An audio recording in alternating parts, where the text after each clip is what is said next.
Right. So there is a great deal of consistency in the number of words in summary also. So आपको अगर किसी भी mock की और किसी भी site की, let's say whether it is IMS or CL, एक simple judge करना है तो उसका एक तो सबसे पहला टेस्ट ही यही है कि नंबर ऑफ वर्ड्स और उसके टेस्ट करो. अगर किसी की समरी और इसमें बहुत ज्यादा वर्ड्स है, that means it's not a correct reflection of the cat. Okay, so that's one way to look at it. Then of course ये लोग जो सोर्स है इसका, तो पिछली बार भी एक जो टी वाला था, that they had brought from book, तो नहीं, उसको भी खैर बुक थी उसकी, लेकिन उसको उन्होंने एक साइट पे डाल रखा था. प्लस यहाँ पे भी if you see they have taken 2 passages from 2 books, one from this Nepali Times and one from New York Times. So this is how they have segregated it. Okay. Now let's look at तो कहाँ से start करें? VA से start करें? Yes, sir. Okay. Yes. So let's start with the VA questions. Fine. So what do you think of this? The odd one out. What is the answer here? Sir इसमें fourth लग रहा था. Sir fourth ही लग रहा है. Sir fourth लग रहा था, लेकिन आंसर शायद उसका 1 है. Answer 1. आंसर तो 1 है. Okay, आंसर इसका 1 क्या था इसका? हाँ, अब आंसर 1 क्यों? सर बायोटेक की बात कर रहा है वो, ये क्लास में भी पहले डिस्कस किया था ना, बाकी सब जेनेटिक इंजीनियरिंग वगैरह की बात कर रहे हैं. यहाँ देखो, he is talking about genetic engineering. Genetic engineering, then this breakthrough in genetics. So breakthrough in this passage concerns your how do you use genetics to, one, prevent a host of debilitating diseases. That is one. And second, how this knowledge can be used to enhance the genetic traits. So see, genetics जब start हुआ था, that was with the promise that हमारे diseases को हम cure कर लेंगे, जो बहुत सारी diseases होती, लेकिन उसका फिर application आने लगा enhancement of genetic traits. Now this became a big issue. Now this raised some ethical issues. Okay, that can be sort of interfere with the God's given biology. तो इसमें ethics आ गए. We need to confront question that verge on theology, which is why modern philosophers and political theorists tend to shrink away from it. अब यहाँ पे one argument is that drive for human perfection through genetics is objectionable, as it represents a mastery for that fails to appreciate the gift of human powers and achievement. So this also is in line. Okay, it talks about how enhancing the traits might be seen as objectionable. If you look at this one second, although most people find at least some form of genetic engineering disquieting. So again, people are not comfortable with this. It is not easy to articulate why. What is wrong with re-engineering our nature? So if you look at these 4 sentences, they present to you a thought that by tinkering with the God-given traits, we may be overstretching ourselves, or we may not be doing an ethical thing, or these may be some questions for that verge on theology. Okay, theology is basically what? What is theology? The study of God, God related religion. Religion, basically. Religion. So this word verges upon theology. So agar aap now look at this once, the care with which philosophers examine arguments for and against forms of biotechnology. This biotechnology is a very, very open thing. Okay, it's a broad and a very generic thing. Genetic engineering जो है वो specific हो जाता है. Makes this an excellent primer on formulating and assessing moral arguments. So now this, he's saying that the way and the care which these people evaluate this, it has a utility in formulating and assessing moral arguments. So it talks about a different idea. It doesn't talk about the sense of unease or discomfort or whatever moral issues that we are grappling with in this. Therefore, 1 becomes the order.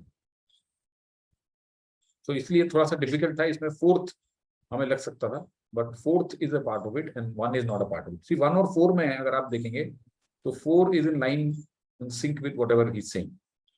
Okay, I hope it's clear now why 1 is the answer and not 4.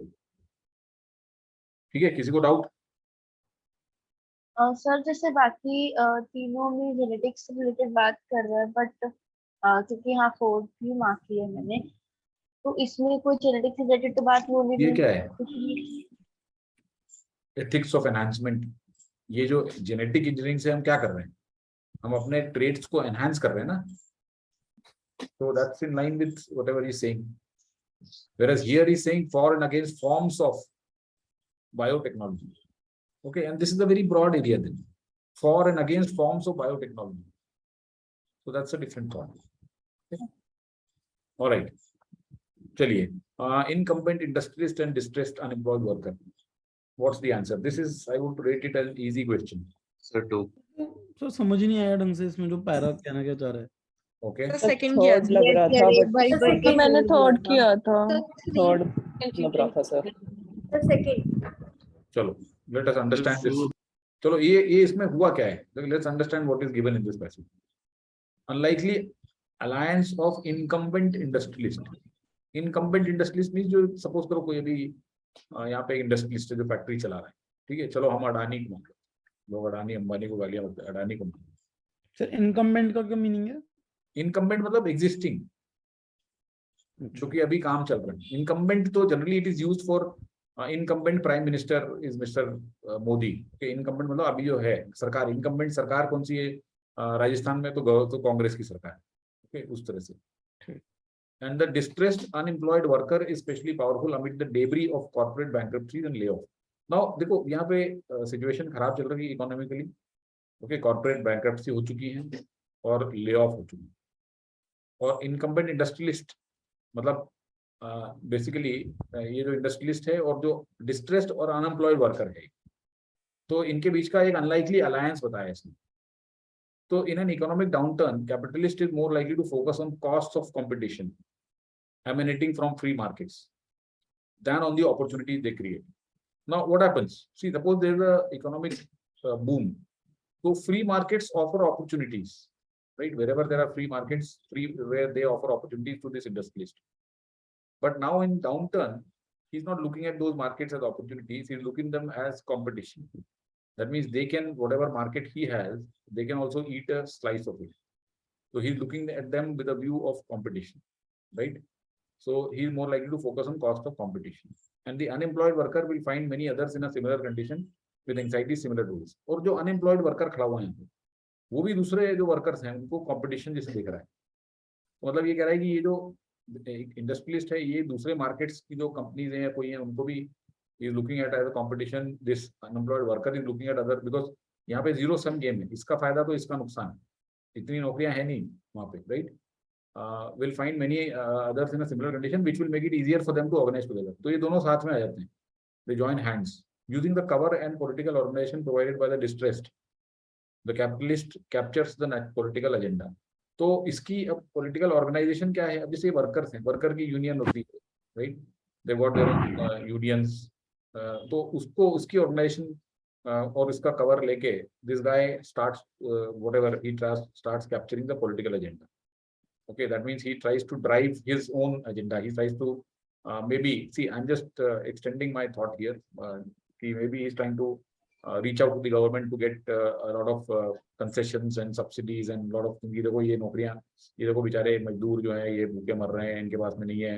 ये हमें तो हमें अपनी company चलानी है, हमारी company bankrupt हो रही है, तो हमें सब्सिडी दो, हमारा कर्जे माफ कर दो. इस तरह से may be. So they are trying to capture the political agenda. Something like that you can think of. Okay. So that's what he's trying to say. Now, let's look at it. इतना इसमें depth में घुसने की जरूरत है नहीं आपको. अभी हम ऑप्शंस के थ्रू देखते हैं. The purpose of an unlikely alliance between industrialists and unemployed during an economic downturn is to stifle competition in. Sir एक बार ये बता सकते हो क्या? सर ये बता सकते हो क्या कि पॉलिटिकल ऑर्गेनाइजेशन और पॉलिटिकल एजेंडा क्या मीनिंग है? पॉलिटिकल ऑर्गेनाइजेशन मतलब ये जो वर्कर्स होते हैं ना, ठीक है, वर्कर की जो यूनियंस वगैरह होती हैं. ओके, वर्कर्स जैसे किसी भी इंडस्ट्री में वर्कर की यूनियंस होती हैं, ठीक है, तो ये पॉलिटिकल ऑर्गेनाइजेशन इनकी ऑर्गेनाइजेशन की बात कर. ये जो वर्कर्स हैं इनको इकट्ठे कर लिया है. See he is trying to run his own agenda through them. See what this fellow is trying to say कि ये जो अनएम्प्लॉयड वर्कर है उसको ये यूज करके और अपना एजेंडा ड्राइव कर रहा है. Whatever his agenda is there. Okay, यहाँ पे इसमें हमको इतना नहीं घुसना है. हमको इसमें इतना समझना है कि ये जो ऐसे टाइम पे ये अनएम्प्लॉयड वर्कर को यूज करके और अपना उल्लू सीधा कर रहा है. He is trying to make his ends meet. That's it. He's trying to take advantage of the distressed unemployed worker and whatever cover he provides to political organization or whatever, and उसकी आड़ में ये अपना उल्लू सीधा कर रहा है. Okay, that's the political agenda. कुछ भी जो एडवांटेज ले रहा है वो कैपिटलिस्ट है ना यहाँ पे? जो एडवांटेज ले रहा है वो कैपिटलिस्ट है. यस, इंडस्ट्रियलिस्ट एडवांटेज ले रहा है, ये वर्कर एडवांटेज नहीं ले रहा है. वर्कर तो यूज हो रहा है बेचारा उस प्रोसेस में. तो A says stifle competition in free markets. Absolutely no. ऐसा तो कहीं पे भी नहीं बोल रहा. A को very easily you can rule out. He is not trying to stifle competition in. He is just competition का मतलब क्या बताया उन्होंने कि वो उसको competitions को वो he is looking at the companies outside as a competition, the free markets. Okay, so he's not joining hands with unemployed worker to stifle competition. ये किसी को लग रहा था क्या ये? No, sir. चलो No, sir. ठीक है. In an economic downturn, the capitalist uses the anxieties of unemployed in their political organization to set the political agenda to suit their economic interests. This looks okay, doesn't it? He uses the anxieties of unemployed and their political organization to suit political agenda to suit their economic interests. We can keep it. An unlikely alliance of industrialists and unemployed happens during an economic downturn in which they come together to unite politically and capture the political agenda. अब इसमें और इसमें क्या फर्क है बताइए, second और third में? सर What the थर्ड में लिखा है they come together to unite politically. Right. So this is a distortion. Here, worker is not getting benefit, and worker is not an equal partner with industrialists in capturing the political agenda. Worker is getting used. This third doesn't reflect that. Third says that both are equal partners and both are capturing the political agenda. Therefore, third is wrong. Sir वो तो जो capitalist है वो तो exploit कर रहा है ना वो इनके exploit movement कर के रहा है, चक्कर में. वो use कर रहा है इनको. Correct. An economic downturn creates competition because of which you capture. ये तो total distortion है. You can straight away throw it out. The second becomes the answer. So I thought this was not very difficult. Okay, ये passage पढ़ने से आपको थोड़ा difficult लग सकता है, लेकिन इसमें देखो आपको see you don't have to really try to get into too much details of what, when, how, where. You need to look at the keywords here. What are the keywords here? Let's look at incumbent industrialist, distressed employed worker. ठीक है, corporate bankruptcy. In a downturn, he is more likely to focus on competition emanating from free markets. Unemployed workers will find many other, and then they organize together. Using the cover and political organization provided by distress, the capitalist captures political agenda. तो यहाँ पे बहुत clearly लिखा हुआ है that he is not using or he is not taking part this guy as a partner. He is using exploiting, right? So therefore, B is the correct answer. Second. Sir actually third में day नहीं पढ़ा और capture the political agenda पढ़ के उसको वो हो गया था और उसमें अनलाइकली अलायंस भी गिवन है. इसमें First देखो ये भी sentence नहीं, में. अनलाइकली अलायंस तो ठीक है, unlikely alliance is fine. Okay, now the point is यहाँ पे दे कम टुगेदर में तो ऐसा लग रहा है कि दोनों हाथ जोड़ मिला लेते हैं. Right, I think this is where I went You missed wrong. this, you missed this. या फोर्थ में क्या दिक्कत है? फोर्थ में तो दिक्कत ही दिक्कत. Economic downturn creates competition. Okay, agreed. Because of which capitalists share the political agenda. Do they capture the political agenda because of competition? So because of it, they view this as a competition and therefore they join hands. Not that therefore they capture the political agenda. Okay sir. ये तो बहुत ज्यादा distortion है इसमें. Answer इसमें ये भी है कि इकोनॉमिक डाउनटर्न क्रिएट्स कंपटीशन जो है वो इन एन इकोनॉमिक डाउनटर्न. नहीं, इकोनॉमिक डाउनटर्न क्रिएट्स कंपटीशन कहाँ पे? फ्री मार्केट की तो कोई बात ही नहीं हुई है. ये कंपटीशन है कहाँ पे हो रहा है? फ्री मार्केट में हो रहा है ना. फ्री मार्केट की कोई बात ही नहीं हुई है, तो ये बिल्कुल ही गलत है. मतलब इसको तो देखने की जरूरत भी नहीं है एक दो तीन चार वर्ड पढ़ने के बाद. ठीक है, हाँ मतलब सर मैं वही कह रही थी कि हाँ ठीक है, एग्री. इसमें एक I found one something wrong here. ये ना मतलब ये गलत है actually. This is actually wrong. This is ambiguous in a way. Okay, now that not that ये आंसर हमने यही मार्क किया यही सही है, लेकिन ये देयर जो है ना ये गलत. मतलब ये सेंटेंस को थोड़ा सा और अच्छी तरीके से ये स्ट्रक्चर कर सकते थे. बिकॉज देयर किस के लिए हो सकता था? ये कैपिटलिस्ट के लिए, दोनों के लिए हो सकता उनके लिए भी हो सकता था, राइट? Yes. तो ये थोड़ा सा ना ये एम्बिगुअस है. मतलब इन्होंने भी ये गलती की है. I do not I mean they also इन्होंने भी टाइम जैसी हरकत करी है यहाँ पे थोड़ी सी. चलो आगे. है. Lesser of all evils. चलो ठीक है. ऑलराइट, तो फोर्थ क्वेश्चन बताइए.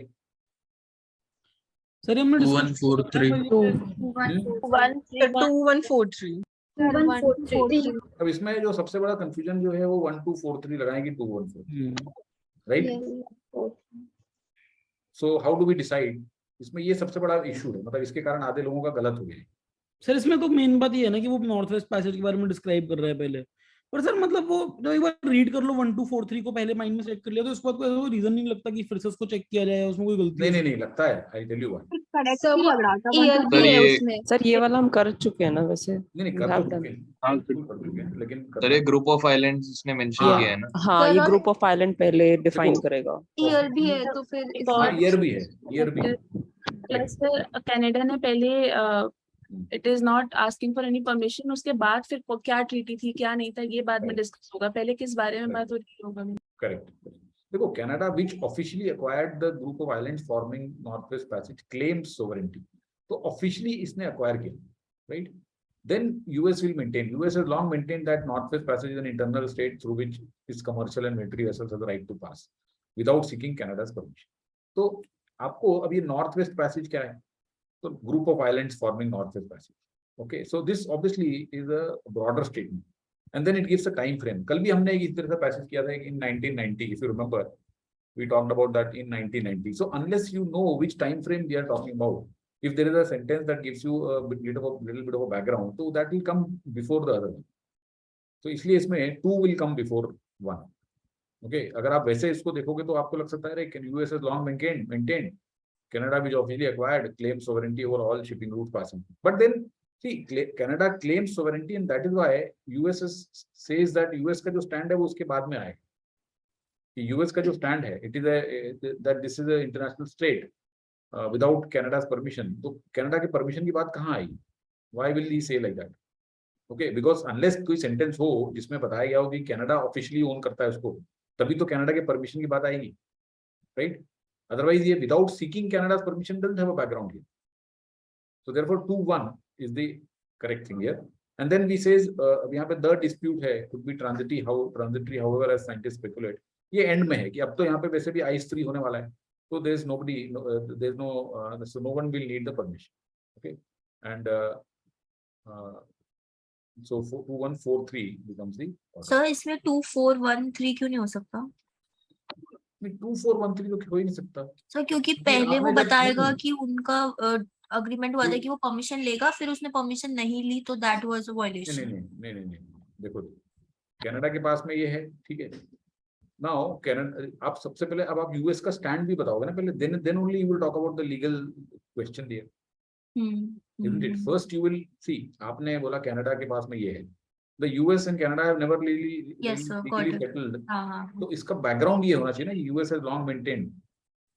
Okay, this then could have been any country. Why is this US? Yes. है ना, तो इसलिए फिर 1, ठीक है। सर 4-3 से पहले क्यों आ रहा है? 3 से पहले। Okay, so 3 tells you that very soon this Arctic Ocean will be soon ice free, and therefore this whole thing will not be needed. This whole permission business, settlement of all of this dispute could be transitory. So this is the end.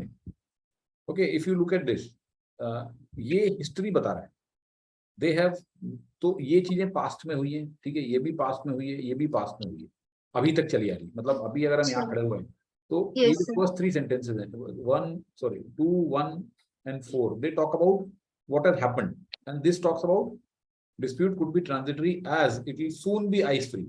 This talks about going forward, right? Yes, sir, future tense भी है। हाँ, future tense. Okay, sir. Sir जब parajumble में ये year की reference को कैसे treat करना बताया अभी आपने? किसकी?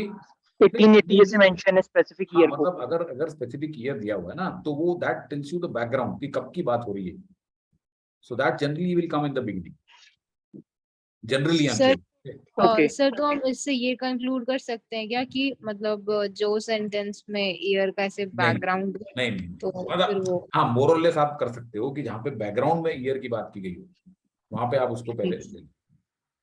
यस सर जैसे मैंने 1 2 4 3 किया था 1 2 4 3, तो मेरे को ऐसा लग रहा था कि मतलब बहुत लंबे टाइम से पहले यूएस ये सोचता था, पर 1880 में चाइना ने वो मतलब कनाडा ने कंट्रोल ले लिया, उसकी वजह से ऐसा उसने कर दिया।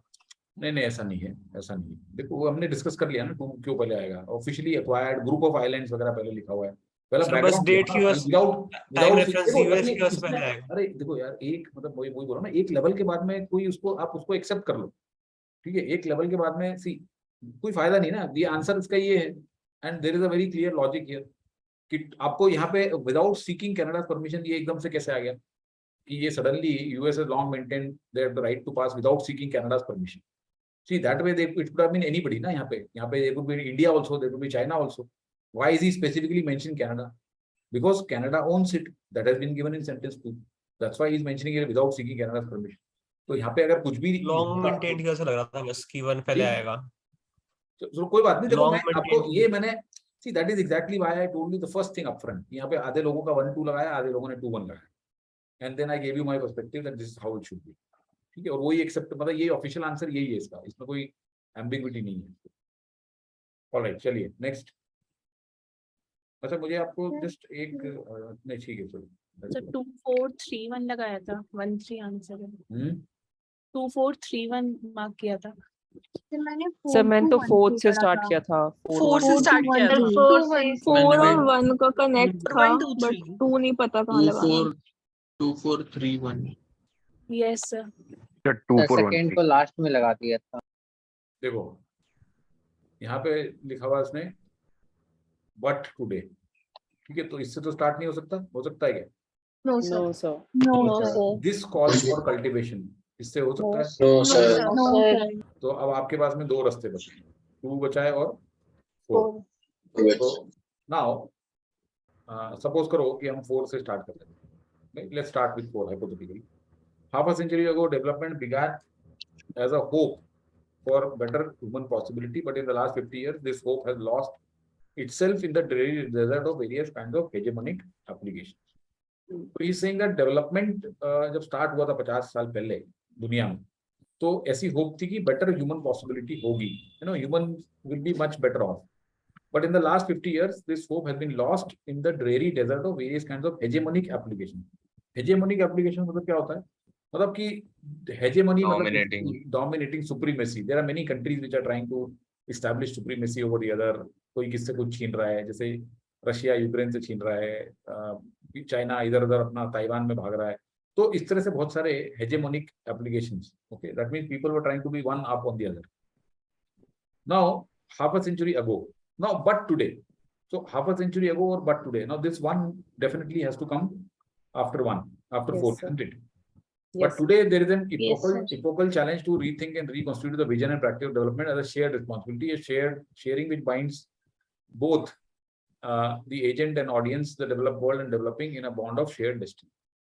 So therefore, now he's saying कि now 50 साल पहले ऐसा था, लेकिन 50 साल में ये सब हमारी hope lost हो गई। तो अब एक there is an epochal challenge, okay, to think, rethink and constitute. So 4 or 1. Now rethink and reconstitute the vision. Now this sentence says this calls for a vision, right? Yes. This calls for cultivation of appropriate. So now how do we do it? How do we achieve what we have laid out in 1? Is by doing what is there in 3. This calls for cultivation of blah blah blah blah blah, shared living and responsibility. So now does this 2 at the end make any sense? ये बताइए। आपने 413 का block बना लिया, ठीक है? I am sure 413 का तो बन गया हो। नहीं सर, बन गया था सर। 413 का तो हो गया था, आप बताइए कि there is absolutely no sense in putting 2 in the end here. We are at a crossroads. See, you are talking about how going forward, what all will you need to do? Okay, so then what is the point of saying we are at the crossroads now in our vision? ये तो यहाँ पे आप बोलोगे starting में कि we are at a crossroads, मतलब हम जो है वो अभी यहाँ चौराहे पे खड़े हुए हैं। हम चालू हुए थे ऐसे करने के लिए, लेकिन बीच में से ऐसा आ गया रास्ता और अब हम इस चौराहे पे खड़े हुए हैं, तो हमें समझ नहीं आ रहा है कि हम किधर जाएं। सी हमें जाना था इधर, हमने सोचा था ये रास्ता सीधा होगा, लेकिन हो ऐसा गया, ये तो हेजेमोनिक एप्लीकेशन ऐसे आ गई, तो हम यहाँ खड़े हुए हैं। तो ये इससे कहानी स्टार्ट होती है। We are at a crossroads now in our vision and practice for development. And then he talks about कि 50 साल पहले जब हम चले थे तो हम यहाँ से ये सोच के चले थे कि हम ऐसे चले जाएंगे, ठीक है, लेकिन बीच में हेजेमोनिक एप्लीकेशन आ गई। तो अब हमें आगे जाने के लिए हमें क्या करना पड़ेगा, वो 3 में दिया हुआ है। तो ये 3 is the end, 3 is the conclusion of this paragraph. So therefore 2413 become the order and not 4132। Sir मैंने 4123 किया था। 4123 तो होने का कोई क्वेश्चन ही नहीं है। देखो सर मैंने 4213 किया था, मैंने 413 का ग्रुप बना लिया था जैसे। एक मिनट रुको आप। अच्छा, जिन्होंने 4123 किया है वो मुझे बताएं कि इसमें दिस किस लिए है थर्ड में? Sir we are at the crossroads. एक सेकंड होल्ड सर ये जो अरे 4123 कौन बोल रहा है, पहले उसका जवाब दो। सर मैं बोल रही हूँ 4123। हाँ सर This का- 3 में this जो क्या ये है? दिस है हाँ, this किस सर, ये सेकंड के को रेफर कर रहा है कि वी आर सेकंड एट को द कैसे रेफर कर क्रॉसरोड्स सकता नाउ। है? एक मिनट। अरे यार, कुछ तो देखो, थोड़ा सा रीड करो ना केयरफुली यार। We are at a crossroads now in our vision and practice for development. This calls for cultivation. This calls for, what is the meaning of this? Suppose I say that this calls for. What is the meaning of these three words? Tell me. बताइए। Sir मतलब हमें कोई इसकी वजह से कोई step लेना पड़ेगा। कोई step, right? Some action, right? हाँ। This calls for means some action needs to be taken. तो खड़े रहने के लिए we are at a crossroads now, कोई एक्शन लेना पड़ेगा क्या? मतलब सेंस डिफीट हो गया ना आपका। जो देखो, आपको पढ़ने के बाद में अपना ऑर्डर देखा तो करो कि आपने जो दिस को रेफर कराया वो किससे रेफर कराया। वो दिस जो है वो 3, it can not be anything but 1, can not be anything but 1, अगर if you read even a little carefully. Otherwise, still we can keep discussing till the end of the session, and we will not be. कुछ नहीं पढ़ा sir आपने ढंग से नहीं पढ़ा उसको। देखो, we are at a crossroads now. This calls for cultivation. This does it make any sense? आप खुद अपने आप से पूछो। सर सेकंड में जो लिखा है we are at a crossroads now, इसका क्या मतलब हुआ कि मतलब हम बीच में और एक तरफ विजन है और एक तरफ प्रैक्टिस ऑफ डेवलपमेंट है, यही तो सेंस क्रॉसरोड क्या होता है? क्रॉस मतलब चौराहा। ठीक है, चौराहा। तो विजन, ये मैंने आपको बताया ना, हमारा विजन क्या था? ये था हमारा डेवलपमेंट, यही होना था। लेकिन हुआ क्या? वो ऐसा हो गया। तो हम यहाँ चौराहे पे खड़े हुए हैं, अब हम कहाँ जाए समझ नहीं आ रहा हमको। तो दिस कॉल्स फॉर किस, इसके कहाँ पे फिट होगा इसमें? सर मतलब मैंने यही सोच के किया था कि अब हमें पता नहीं है कहाँ जाना है, तो इसीलिए this calls for the cultivation of N appropriate ethical ऐसा नहीं, बिल्कुल गलत सोचा आपने। चलो छोड़ो, और बताइए कोई इसको क्या प्रॉब्लम है? हाँ सर फोर्थ और हाँ, बोलो रूपांशी।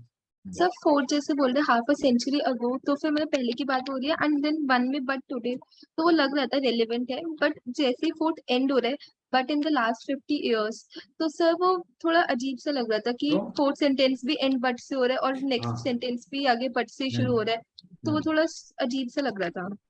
नहीं, बट वो तो कोई, फिर क्या लग रहा था आपको? और कोई है ही नहीं सर option। मतलब फोर्थ के बाद वन नहीं लग रहा था, फिर क्या लग ऐसे रहा था बताओ? फॉर्म नहीं हो रहा। सर मैंने 2 करा था 4 के बाद 2, और फिर 1 3 कर दिया था। नहीं। 4 2 1 3 मैंने भी किया था। We are at a crossroads now, but today there is a political challenge. देखो, we are at a crossroads now, ये तो आप पहले कहानी बता रहे हो ना कि कैसे, फिर ये उसके बाद में आप पीछे जा रहे हो, तो इसमें और वो नहीं बैठेगा। तो अगर आपने 4 के बाद में सपोज 2 लगा दिया कि half a century ago but in the last 50 years this hope is lost, we are at a crossroads now with an vision, ठीक है चलो। फिर but today there is an इपोक्रिकल चैलेंज, तो ये फिर बट कहाँ सेंस बना रहा है? फिर बट बिल्कुल ही सेंस नहीं बना रहा फिर तो, राइट? बट बिल्कुल ही सेंस नहीं बनाना फिर तो। सर हाँ, वही अगर 1 और बट 3 तो समझ में आ गया था, और बट वो ना फोर्थ के बाद 1 थोड़ा ऐसा लग रहा था but in the last 50 years, और फिर से बट से नेक्स्ट सेंटेंस शुरू कर रहे हैं तो। ओके, ठीक है, I get your point. Development begin as a hope but in the last 50 years this hope has lost itself in the dream desert, but today there is an इपोक्रिकल challenge. ठीक है, थोड़ा सा ऑड है but 2431 किया था। हाँ जी, इसीलिए 2431 किया था मैंने भी कि बट के बाद वो ऐसा हो ही फिर नहीं भी सकता। दिस कॉल्स फॉर कल्टीवेशन, क्या चीज? Sir This half what? A century ऐसे ऐसे हो रहा था, इसलिए दिस कॉल्स फॉर कल्टीवेशन। नहीं, वो तो बिल्कुल ही नहीं सूट हो रहा ना। देखो, थोड़ा सा इसमें हमें सहन करना पड़ेगा, जैसे पिछले वाले में हमने देर सहन किया, तो यहाँ पे भी ये सहन करना पड़ेगा हमें, क्योंकि और कुछ सूट नहीं हो रहा। ये आपकी, I agree with Rupanshi, it is a little odd, but I mean ठीक है। But yes sir, same reason की वजह से मैंने भी 4 से स्टार्ट करके फिर उसका 2 डाला था, 4 2 1 3 किया था कि मतलब पास से जाते हुए रेफरेंस में, फिर प्रेजेंट में आया, फिर आगे की बात कर रहा है। Valid point, that's a very valid point. However 2 के बाद 1 का तो बिल्कुल ही बट तो बिल्कुल नहीं बन रहा, क्योंकि यहाँ पे आपने डिक्लेयर कर दिया है कि बट कि we are at a crossroads now. बल्कि ये इसमें अगर बट लगा होता, ठीक है, half a century ago but in the last 50 years this hope has lost and we are at a, ठीक है, तो ये चलो we are at a crossroads now but today there is, इसलिए ये बट बिल्कुल नहीं सूट होगा। 2 के बाद में 1 में बट नहीं सूट होगा, लेकिन यहाँ पे फिर भी चल जाएगा। But in the last 50 years it has lost but today there is an इपोक्रिकल challenge, that is still okay. Okay, it is still better than 2 and then saying but. Okay, so this I hope it is okay. Sir और इसमें sir chronology तो follow हो नहीं रही है। नहीं, chronology ऐसा देखो, आंख बंद करके क्रोनोलॉजी फॉलो नहीं होगी कभी भी। ओके, डोंट थिंक कि क्रोनोलॉजी जब फॉलो होती है जब 3 सेंटेंसेस में अगर कुछ ऐसी क्रोनोलॉजी दिखाई हो तो तब जाके कर सकते हो आप। एक सेंटेंस में अगर क्रोनोलॉजी दिखाई और आप बोलोगे यार ये इसमें इसको जस्ट बिकॉज यहाँ पे हाफ अ सेंचुरी वगैरह लिखा हुआ है there is no obligation on the writer to follow any chronology. देखो एक बात आप समझ लो कि ये जो राइटर्स होते हैं इनके पास में, इन्होंने ये हमारे पैरा जंबल का क्लास नहीं अटेंड की हुई, इन्हें नहीं पता है यहाँ पे कि ये हमें तो ऐसे ही लिखना है, हमें तो ये करना है, ऐसा नहीं, ये अपने मन से लिखते हैं। ठीक है, तो आपको logic, that is why I say that you have to read, you can not just sit pluck up, यार ये तो हाफ अ सेंचुरी होगा, तूने लिख दिया पहला तो ये तो पहले होना ही पड़ेगा, ऐसा नहीं होता है। ठीक है, ऐसा नहीं होता। सर एक डाउट था। हाँ बोलो। सर मतलब ये सीक्वेंस वगैरह तो मुझे क्लियर है, बट मैं एक चीज पूछना चाहती थी कि जैसे 2 में एक स्टेटमेंट दी है, फिर हम बाकी 3 में बता रहे हैं कि हम इस पोजीशन पे क्यों हैं। ठीक है, ठीक है, तो मतलब मैंने और भी आपकी क्लास में भी आरसी हुई है, तो मैंने ऑब्जर्व किया कि जैसे ऐसी कोई भी स्टेटमेंट हो रही है जिसको हम देने के बाद उसके कॉन्सिक्वेंसेस या मतलब जो भी हुआ वो बता रहे हैं, तो वो लास्ट में ही आती है हमेशा। हाँ तो देखो, सॉरी, फर्स्ट में ही आती है। नहीं नहीं, ऐसा भी देखो, मैं आपको बताऊँ, ऐसे आप बहुत सारी सिचुएशन देखोगे। ठीक है, I have encountered many situations where as you are able to put, suppose there are 3 sentences, 1 2 3 4, okay, so 3 will form a very clear block. जैसे हमने यहाँ पे देखा कि 4 1 3 एक बहुत क्लियर ब्लॉक बन गया। हाँ, ये तो क्लियर था। अब 2 जो है वो, अब हम उसमें कंफ्यूज होते हैं कि वो यहाँ लगाएंगे, यहाँ लगाएंगे। ऐसी बहुत सिचुएशंस आएंगी। जो अच्छे पैराजंबल होते हैं ना, वो आपको रीजन बताएंगे वेरी क्लियर कि वो यहाँ पे लगेगा कि यहाँ पे लगेगा। एक खराब और अच्छे पैराजंबल में ये बहुत बड़ा फर्क है कि एक जो खराब पैराजंबल होगा ना, this is which is the illogical parajumble, it will make you wonder, and then even when I explain कि ये यहाँ पे क्यों है और ये क्यों नहीं है, मैं I will be just fighting with the correct answer, that's it. वो यहाँ पे भी लग सकता है, वो यहाँ पे भी लग सकता है। ऐसे एग्जांपल्स मैंने एम कैट में भी बहुत दिखाए हैं कि उसमें वो यहाँ पे भी लग सकता है और यहाँ पे भी लग सकता है, मेरे हिसाब से वो कहीं पे भी लगाओ वो ठीक है। ठीक, तो there are question like that, but this is not one such question. Here, my mind is, I'm absolutely clear that this 2 has to come in the beginning. Okay, so this is not one where this will come in the end, because it doesn't make any sense. Here you are talking about future. Okay, that what is it that we need to do now? What is the action that we need to take? Then we can't go back and say that we are at a crossroads now. Then you are coming back. So you can't come back. इसमें 3 के बाद 1, किसी 3 के बाद 2 किसी भी हालत में नहीं आ सकता। I still think that yes, जिन्होंने ये किया है 4 2 1 3, ठीक है, they still are a little justified here because they were confused with this but, okay, but यहाँ पे भी प्रॉब्लम ये कि 2 के बाद 1 वाला बट तो बिल्कुल ही जस्टिफाई नहीं है, लेकिन ये 4 1 के बाद में लास्ट में 2 तो कहीं से कहीं तक नहीं है। Okay, by any stretch of imagination we can't. I hope ये इसमें देखो, इसमें हम कोई रूल नहीं बना सकते हैं। मैंने ये जरूर बताया हुआ है कि अगर एंड में वो आएगा तो वो एक कंक्लूजन के सॉर्ट में आना चाहिए कि डज या देयरफॉर और समथिंग और हेंस, जनरली वैसे आना चाहिए। ठीक है, चलो, तो enough discussion on this, let's look at this. This is again a tough question, बताइए। सर इसमें 5 इज द आंसर ये। Yes sir 5। तो क्यों नहीं है? सॉरी सर, 1 किया था लेकिन आंसर 5 है। 1 1 क्यों कर दिया आपने? 1 तो बहुत क्लियर। देखो, ये जो इट है, ये इट किसके लिए है? न्यूरो वही मार्केटिंग। तो वो है न्यूरो सर, ऐसे मार्केटिंग। कैसे वी कैन। एक मिनट, देखो कहाँ से स्टार्ट करें इसको? इसको सीक्वेंस से करते हैं। Let us do it with sequence, labelling से नहीं होगा। तो where do we start with? Tell me. 4। Sir ये कैसे डिसाइड होता है कि कौन सा क्वेश्चन लेबलिंग से हुआ है और कौन से में सीक्वेंस ट्राई करनी पड़ेगी? ये देखो, आपको वहीं के वहीं मतलब ऐसा इसके ऊपर भी लिखा हुआ नहीं। जैसे जैसे हमने पिछला वाला देखा कि जेनेटिक एनहांसमेंट वाला था, उसमें आपको जेनेटिक बहुत जगह दिख रहा है। तो आपको देखना पड़ेगा कि वो जो एक लेबल है वो बहुत जगह दिख रहा है क्या साफ साफ, तब तो लेबलिंग वाला यूज करो। जैसे कल हमने क्वेश्चन किया था मेजॉरिटी माइनॉरिटी वाला, माइनॉरिटी व्यूज माइनॉरिटी, फिर एक मेजॉरिटी वाला था, वो मीनवाइल था, तो हो गया। तो ऐसे अगर एक रिपीटेटिव कुछ दिखे उसमें तो आप लेबलिंग वाले पे जा सकते हो। और अगर ऐसा सर नहीं इसमें कि न्यूरो मार्केटिंग जैसे मतलब 5th के अंदर भी ये साइकोलॉजी और इसके बारे में बात कर रहा था, तो इसलिए न्यूरो मार्केटिंग लगा। अरे हाँ, मतलब अभी लेट अस अंडरस्टैंड, इसको हम इससे करते हैं, फिर लेबलिंग से भी करके देखेंगे। अभी पहले सीक्वेंस करके देखते हैं। बताओ कहाँ से स्टार्ट करें इसको? अरे 4 से स्टार्ट करेंगे कि 3 से स्टार्ट करेंगे? 3 से स्टार्ट करेंगे। The new growing field of neuromarketing attempts to reveal the inner workings of consumer behavior is an extension of study of how choices and decisions are made. Fine. Then we go straight to 1. It has taken on a warm fuzzy glow in advertising world where its potential is being widely discussed and it's being claimed as the undeniable. यहाँ जा सकते हैं, right? उसके बाद में कहाँ पे जाएंगे हम?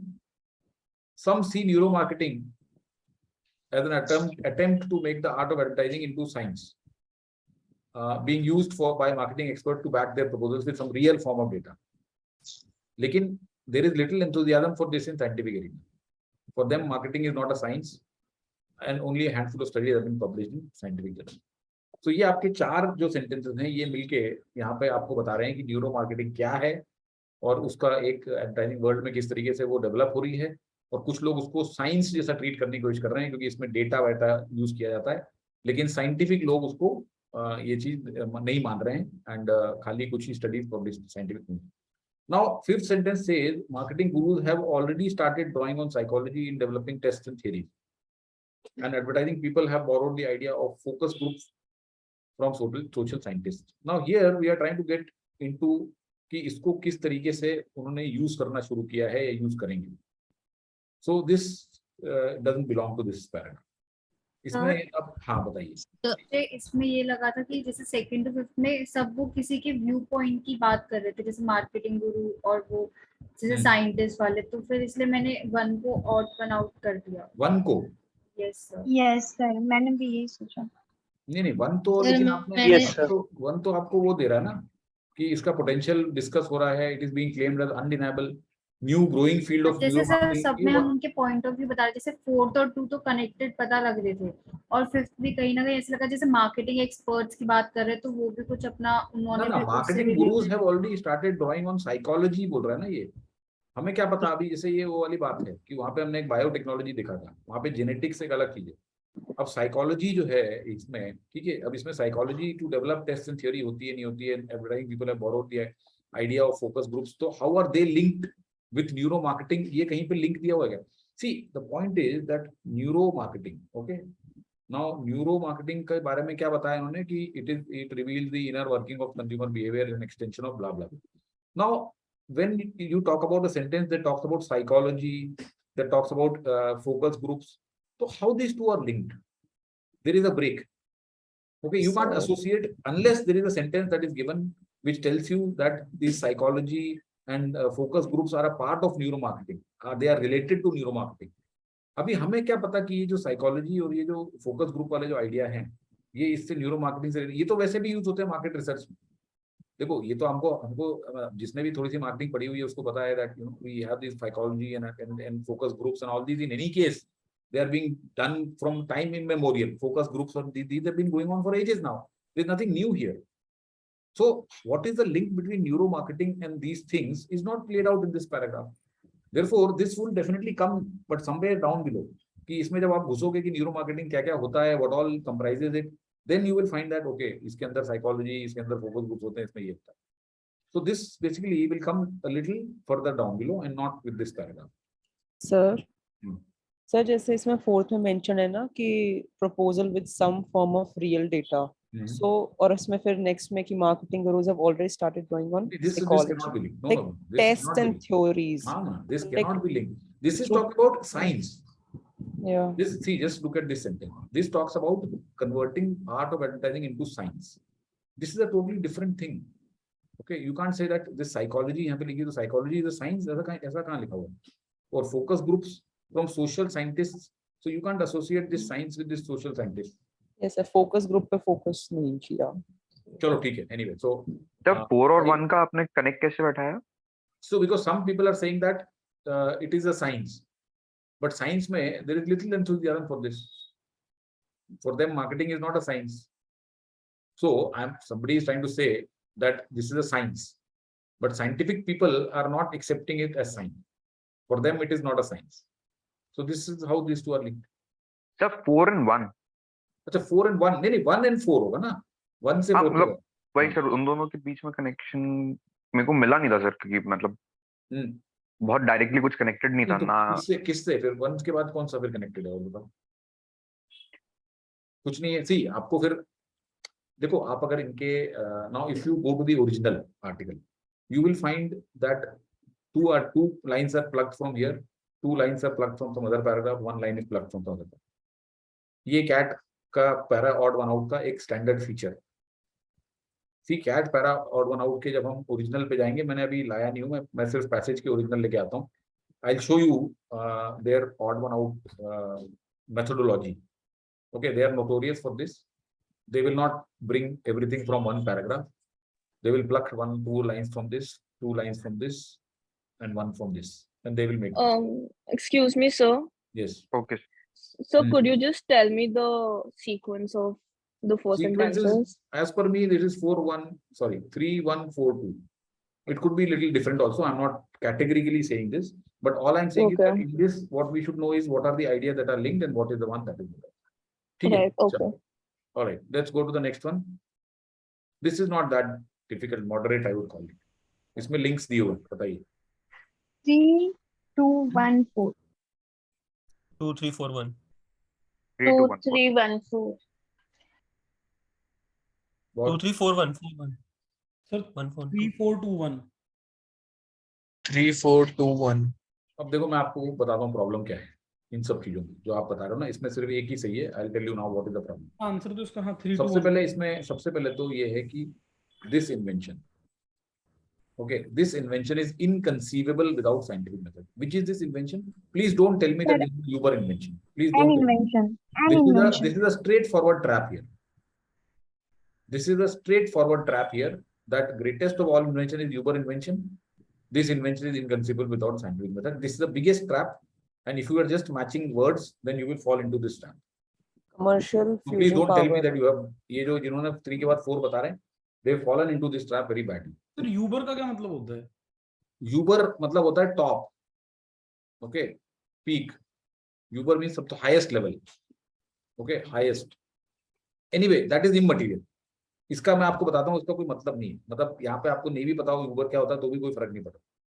ठीक है, आपको सिर्फ और सिर्फ यहाँ पे ये देखना है कि this invention, please you have to read this line. You don't have to just simply ये तो इसमें दिया हुआ यूबर इन्वेंशन, दिस इन्वेंशन, चलो 3-4 कर देते हैं. ऐसा नहीं करते हैं भाई. उसको पढ़ो तो सही. ये तो आप कैट, आप जो बेचारे आईआईएम के प्रोफेसर जिसने क्वेश्चन बनाया उसकी तौहीन कर रहे हो. देखो ये पढ़ो. It will rest on application of diverse range of scientific insights such as process transforming hydrogen into helium. Is there anything in 3 that talks about any hydrogen into helium into huge amounts of energy? So very clearly this will link to what? Tell me what is this fourth link to? The 1-4 is a pair. Commercial fusion power. तो भी intervention है तो वो this उसके लिए. So 1 and 4 are a pair, right? Look forward to a few decades of invention. Now, when you have a sentence like that, look forward to a few decades of invention. This means what? This will come towards the end. Obviously, this is talking about future. So 1 and 4 come toward the end. Now you have 2 options, whether to put 3-2 or 2-3. So obviously you will, the greatest of all invention is Uber invention that has provided insights into which other decision, the modern scientific method. So this is the opening statement.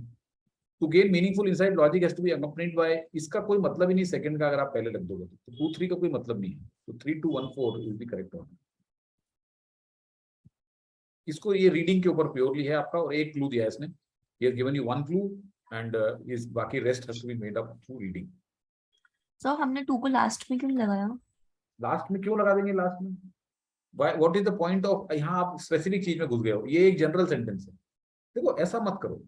आपने एक specific, आपने बोला uber invention. Uber invention is a broad term. Now you describe that what is done in uber invention. Modern scientific method में क्या होता है? तो ये मॉडर्न साइंटिफिक मेथड में ये होता है. ये जो है मॉडर्न साइंटिफिक मेथड से आपने एक सेंटेंस एंड किया and then you are describing what happens in modern scientific method. तो इसमें ये किया जाता है. Logic has to be accompanied by this this this this. Now they will say that now हम चले गए कमर्शियल फ्यूजन पावर. ये एक स्पेसिफिक चीज हो गई है. तो जब आप स्पेसिफिक चीज की बात कर रहे हो 2 सेंटेंस में, तो फिर वापस जनरल चीज की कैसे क्यों बात करोगे 2 में? ये तो वायलेट कर रहे हो ना आप सेंटेंस का एक बेसिक स्ट्रक्चर जो होता है. You have talked about a Uber invention. You have talked about scientific method. Okay, you have described what is scientific method. Then you are talking about commercial fusion power, and then you are saying that okay, this is not possible without scientific method. This is the example. You can say that this 1 and 4 are examples of what is given in 3 and 2. You can look at it whichever way. ठीक है, इसमें और कोई logic नहीं है. तो there is no point in unnecessarily trying to say कि ये इसके पीछे नहीं, वो ओके उसके नहीं पूछे. क्यों नहीं है वो? आप रीड करो उसको ढंग से तो आपको समझ में आएगा. Okay, I hope it is clear. इसमें ये जंबल जो थे, इसमें ये मतलब मेरे हिसाब से ये करना चाहिए आपको, क्योंकि इसमें 1 और 4 के बीच में बहुत क्लियर लिंक था. अगर आपने ये कर दिया तो ये गलती कर. चलो, I hope it's okay. We go to the next one. बताइए। The second. The second. The second. Two, sir. Second ठीक, ये इजी है। Yes, sir. ठीक है, यहाँ पे कह रहे हैं कि बायोलॉजिस्ट जो हैं ये बेसिकली प्री प्रिंट नहीं करते। इसके बारे में हम डिस्कशन एक बार I'll do it again. I'll tell you this thing keeps coming up again and again. See, जो भी whoever does a research, okay, then research once it is done, then it is submitted in any journal. I'm just telling you the process. Now, when you want to publish your results in a journal, research in a journal, so what happens is that before that, okay, there's something called pre-print servers. Pre-print servers में क्या होता है कि you submit your research here, that gets peer reviewed. Peer reviewed means your fellow researchers will review and give their comments on it. Okay, now there are some fields in which this is done regularly. In some fields it is not done regularly. He's saying biologists who publish their research directly to the web have been labeled as rogue. That means जो biologists directly ये preprint server पे publish करते हैं, they have been labeled as rogue. That means they are not accepted. But physicists have been routinely publishing research digitally, preprints prior to submitting in a peer-reviewed journal. So prior to submitting in a peer-reviewed journal, they are putting it on the net or on the web. तो जो ये जो preprint करते हैं, उनका जो what is the advantage, what is the reasoning they use, that this opens up dissemination of research and it speeds up scientific progress. That means people have wider access. Lay person can also read it and get advantage out of it. But some journals don't accept research previously published as preprint. Even if the idea of preprint is gaining ground, one of the biggest barriers for biologists is how they be viewed by members of their conservative research community. So here he talks about how the difference between biologists and physicists come when it comes to preprinting. Okay, physicists as an area, there they submit regularly for preprint and they are not viewed something as a criminals, whereas biologists who do that, they are viewed as rogue or criminals. Okay, so यहाँ पे अगर आप इसको बहुत easily eliminate कर लेंगे, यहाँ पे सम साइंटिफिक फील्ड दिया हुआ है, यहाँ पे मेनी साइंटिफिक डिसिप्लिन दिया हुआ है और यहाँ पे साइंटिफिक डिसिप्लिन दिया हुआ है, जबकि ये पैसेज पूरा का पूरा बायोलॉजिस्ट और फिजिसिस्ट के ऊपर है। तो जिस भी ऑप्शन में बायोलॉजिस्ट और फिजिसिस्ट भी नहीं है वो वैसे ही एलिमिनेट हुआ। Okay, so it's very easy to pick two here. This was the easiest of the lot, I think. Do you agree? Yes, sir. Any doubt, anyone? No, sir. No, sir. Some scientific field कैसे हो सकता है यार? आप यहाँ पे क्या बता रहे हो? आप दो फील्ड में डिस्टिंक्शन कर रहे हो, आप कौन कौन सी फील्ड में डिस्टिंक्शन कर रहे हो बताइए? सर एक जिसमें नहीं, प्रिंट, अरे नाम, उसका नाम क्या है जिस फील्ड में बायोलॉजिस्ट और और जिसमें नहीं है? फिजिक्स. हमने तो सर हमने इन जनरल तो नहीं बात की ना, ठीक है? Did we talk about in general? We are talking about a specific field where it is not accepted, and we are talking about a field where it is accepted. So these two have to be a part of the summary. You cannot make this summary general by saying that in some fields it is frowned upon and in some fields it is acceptable. Okay, that is not the. ये किसको पता पड़ेगा? आप अगर अपने पड़ोस में किसी को बताओगे जिसने नहीं पढ़ा तो उसको क्या पता पड़ेगा कि बायोलॉजिस्ट और फिजिसिस्ट में फर्क है? Right? Yes, sir. Last. Second. Second. Sir, second. अरे यार Second. just give me 1 second.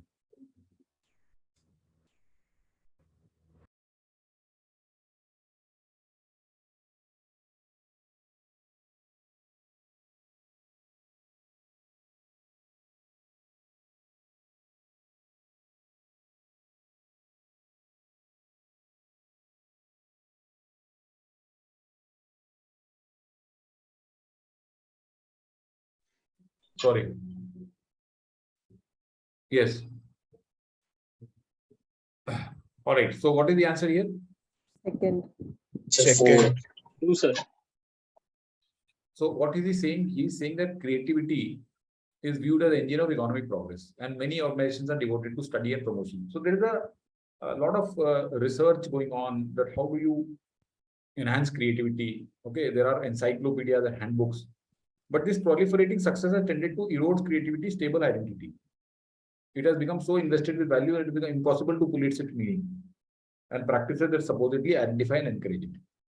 So problem ये हो गई कि अब लोग इतना ज्यादा क्रिएटिविटी के उसमें घुस गए हैं कि उसका मीनिंग है उसको समझना मुश्किल हो गया है. And what are the practices that encourage and identify? And many people and organizations committed to producing original thoughts now feel undue obsession with the idea of creativity gets in way of real creativity. तो ज्यादा ही आप उसके पीछे जब इतना obsessed हो रहे हो तो actually creativity को stifle करना. That's the idea here. That you are getting unduly obsessed with it, and in that process you are stifling the creativity. So obsession with original thought, how it can be promoted, has made it impossible for people and organizations to define. ऐसा नहीं है इसका. He's not saying it is impossible to define. Okay, he's saying it is impossible to police its meaning. Police मतलब चौकीदारी करना उसका meaning. It doesn't mean that defining the concept. The value assigned to creativity today has assumed such proportions that the concept itself has lost its real meaning, and this is hampering the engendering of real creativity. This looks okay. कि value इसकी इतनी ज्यादा बढ़ गई है कि इस concept का मीनिंग खत्म हो गया है एंड इसके कारण रियल क्रिएटिविटी हैम्पर हो गई. This looks okay. Industry that has built up around this has destroyed the creative process. This is too extreme. There is nothing which is mentioned here that it is destroying the creative process. Creativity has proliferated to the extent that it is no longer a stable process, and its mutating identity has stifled the creative process. ये कहाँ पे लिखा हुआ है कि उसकी mutating identity has stifled? ये तो stifle इसलिए हुआ है कि लोग उसके अंदर इतना ज्यादा घुस गए हैं. Okay, they तो इसकी इसलिए इसकी identity, okay, it has identity erode हो गई है. ये नहीं कि इसकी आइडेंटिटी ने stifle कर दिया है. So this is a distortion of the highest order. Second is the right answer. Sir mutating identity का मतलब क्या होता है? Mutating means changing identity. So its identity is changing, no doubt. He has said that. यहाँ पे बोला है उसने कि proliferating success has tended to erode creativity's stable identity. That means उसकी identity change हो रही है. But ये नहीं बोला है कि उसकी identity के कारण creative process खत्म हो गई. So that's a gross distortion here. Okay? Sir lost meaning वाली बात कहाँ है? क्या चीज? Concept itself has lost meaning. This proliferating success has tended to erode its stable identity. So, and it has become so invested that it is impossible to police its meaning. Okay, so इससे आप ये assume कर सकते हो कि concept itself has lost real meaning. Creativity का जो real meaning है ना, impossible to police its meaning. तो उसका meaning ही lose हो गया. इसके अगेंस्ट कौन सा लग रहा था? देखो again I will come to that. Please summary के अंदर आपको हर समय कंपैरेटिव करना है, ठीक है? So please tell me which one you are comparing it with. तो फोर्थ सोचा था क्योंकि प्रॉफिटेबिलिटी के बारे में बात हुई थी. देखो फोर्थ तो ना प्लीज, ये mutating identity has stifled this. अब समझ में आ गया. दिस कैनॉट प्लीज इतना गलत मत पढ़ो कि mutating identity has stifled creativity. This ये तो मतलब बहुत जबरदस्त तरीके का डिस्टॉर्शन. ये तो मतलब कहीं से कहीं तक आप इसको सोच ही नहीं सकते कि म्यूटेटिंग आइडेंटिटी के कारण क्रिएटिव प्रोसेस स्टाइफल हो गई. ऐसा थोड़ी हो गया. ये बोल रहा है कि undue obsession with creativity gets in the way of real creativity. आप क्रिएटिविटी से इतना ऑब्सेस्ड हो गए हो कि आप अपनी क्रिएटिविटी को भूल गए हो और आप उसको बढ़ा नहीं पा रहे. You are so obsessed. आप खुद ही सोचो ना, आज सपोज करो there are tens of books. Now suppose you want to create something with an open mind. Okay, Now, if somebody tells you, अरे यार ये creativity क्या करना है, जिसके पीछे ये बुक है बहुत अच्छी, उसमें लिखा हुआ है 20 methods to create something. Now you buy that book and you get so obsessed with whatever is written there, the what to do to create, that you've forgotten your आपके intuitive impulse जो थी creation वाली, वो गायब हो गई आप. You are now forcing yourself to create something. So the creativity itself has lost its meaning. Okay, you are so obsessed with that particular aspect of the creativity term itself कि इसको कैसे enhance करूँ, इसका क्या मुझे फायदा होगा, इसको कैसे सीखें. तो it's like a shortcut, it's like a manual to creativity. तो मैनुअल टू क्रिएटिविटी वो कह रहा है हो ही नहीं सकता. मतलब अगर आप इस तरह से मैनुअल बना दो, क्रिएटिविटी खत्म कर रहे हो आप. क्रिएटिविटी का मतलब क्या होता है? Something that is spontaneous, isn't it? Spontaneous मतलब इंट्यूटिव होती है, वो उसी टाइम आती है आपको. उसके पीछे ये थोड़ी है कि आप एक वो लगा दोगे कि हम चलो ए करते हैं फिर बी करते हैं, स्टेप बाय स्टेप क्रिएटिविटी करते हैं. So that's what he is saying. I hope the meaning is clear now. Sir actually 2 और 4 में कंफ्यूजन इसलिए आया था कि 2 एलिमिनेट करने में आ गया था, और रीजन ये था सर वैल्यू असाइंड और इन्वेस्टेड विथ वैल्यू, वो थोड़ा सा ऐसा लग रहा था कि डिस्टॉर्ट कर रहा है. Value assigned to creativity has assumed such proportions. ये तो लिखा हुआ है ना. Various organisations are devoted, there are encyclopaedias surveying creativity research. So this you can definitely construe this from here that it has become so invested with value. ये तो देखो साफ लिखा भी हुआ है उसमें कि creativity has become so invested with value. That means people have assigned so much value to it that it has वही सर, become, वो इन्वेस्टेड विद वैल्यू और वैल्यू असाइन थोड़ा सा कंफ्यूजिंग लग रहा था इस वजह क्यों से। ये एक मिनट देखो, so if you assign value to something, then can't you say it has become invested with value? तो वही बात है, if you assign value to something, that means something has become invested with value. ये sir अब आप वो समझा रहे तो समझ में आ रहा है, पर उस समय थिंकिंग ये थी कि थोड़ा डिस्टॉर्टेड लग रहा था, तो 4 आखिरी ऑप्शन बचा लेकिन तो मार्क कर दिया था। इसमें जो है ना, ये देखो, इसमें सबसे पहले तो creativity has proliferated to extent that is no longer a stable process. ये भी एक गलत सही नहीं। वो ये कहने की कोशिश कर रहा है कि क्रिएटिविटी इतनी ज्यादा, उसको इतनी ज्यादा बढ़ा चला के और इतनी ज्यादा बातें उसके बारे में की जा रही हैं, उसके ऊपर इतनी वैल्यू लगा दी गई है, लोग उसको इतना वैल्यू करने लगे हैं कि उसका जो मीनिंग है, उसकी जो प्रैक्टिसेस है, वही खत्म होती जा रही है और क्रिएटिविटी इटसेल्फ खत्म होती जा रही है। ये बोला। चलो ओके, तो we discussed lot, let's now go to the passages, क्योंकि फिर नहीं तो हमारा होता नहीं है। ओके, एंड में हमारे आरसीज पे ये हो जाता है। So see, I mean, my request would be that since in the because of time constraints, okay, we should restrict our discussions on BA to not more than 40 minutes max, 45 minutes. हमारा हर बार वो discussion एक घंटे पे चले जाता है.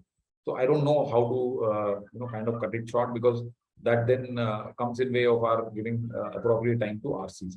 तो हमको VA में एक लेवल के बाद में ना, आपको मतलब मेरा ये सजेशन है, एक I am not talking about anything anybody in particular, I am just giving you a suggestion that please accept it. Okay, don't fight it beyond a level, because that fighting will not help you. Yes, if it helps you to understand and clarify and become better next time, that's a different issue.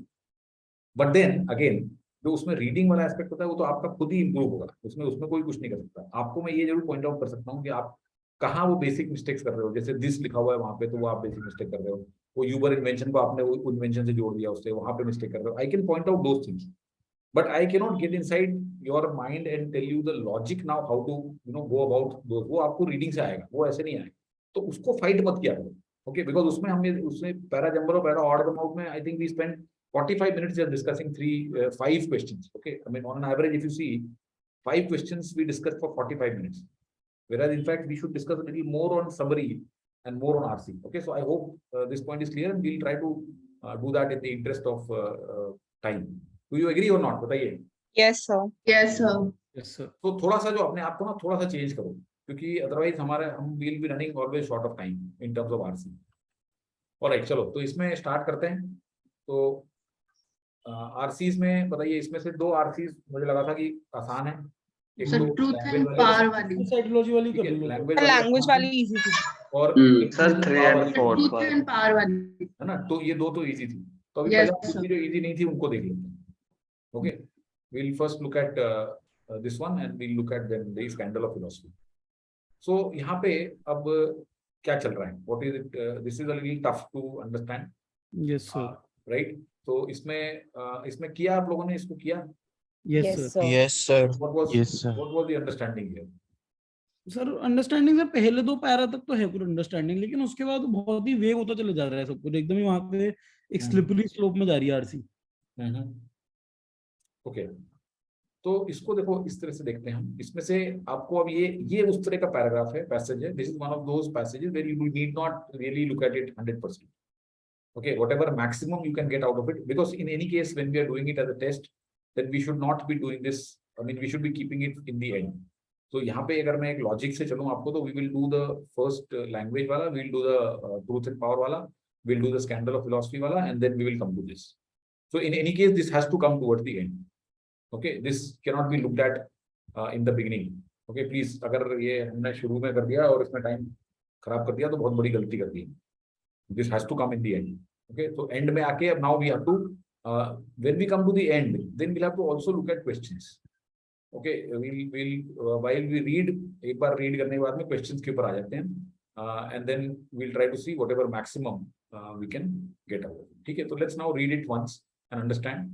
So framework for contradictory pulls on nationalist ideology in the struggle against dominance of colonialism and the resolution it offered to those contradictions. So there were contradictory pulls. Okay, so यहाँ पे एक तरफ dominance of colonialism. तो colonialism means कि आके Britain ने हमारे ऊपर अपनी सरकार बना ली, कब्जा कर लिया देश को, right. This resolution was built around a separation of domain of culture into two spheres, material and spiritual. Sir contradictory pulls का ये पूरा मतलब एक फर्स्ट लाइन का क्या वो है नहीं, जो कॉन्ट्रडिक्टरी पुल्स अभी तो उसने बताया है ना कि there were contradictory pulls, that means अभी क्या है वो तो आगे आएगा ना।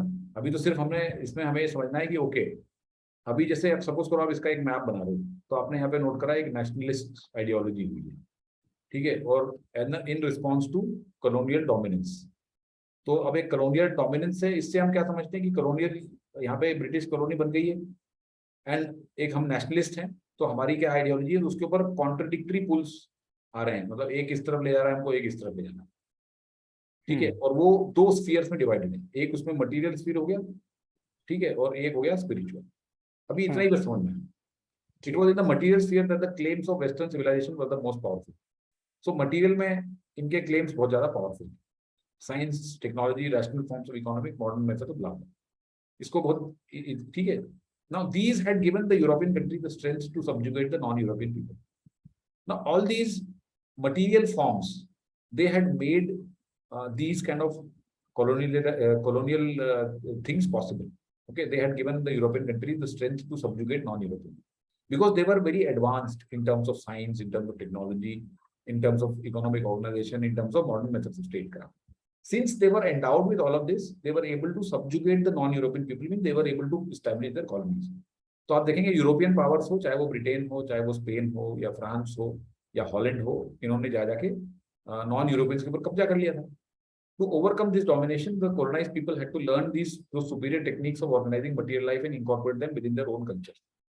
Now, to overcome this domination, अभी domination से पार पाने के लिए इनको superior techniques of organizing material life को learn करना पड़ रहा है, incorporate करना पड़ रहा है अपने culture में.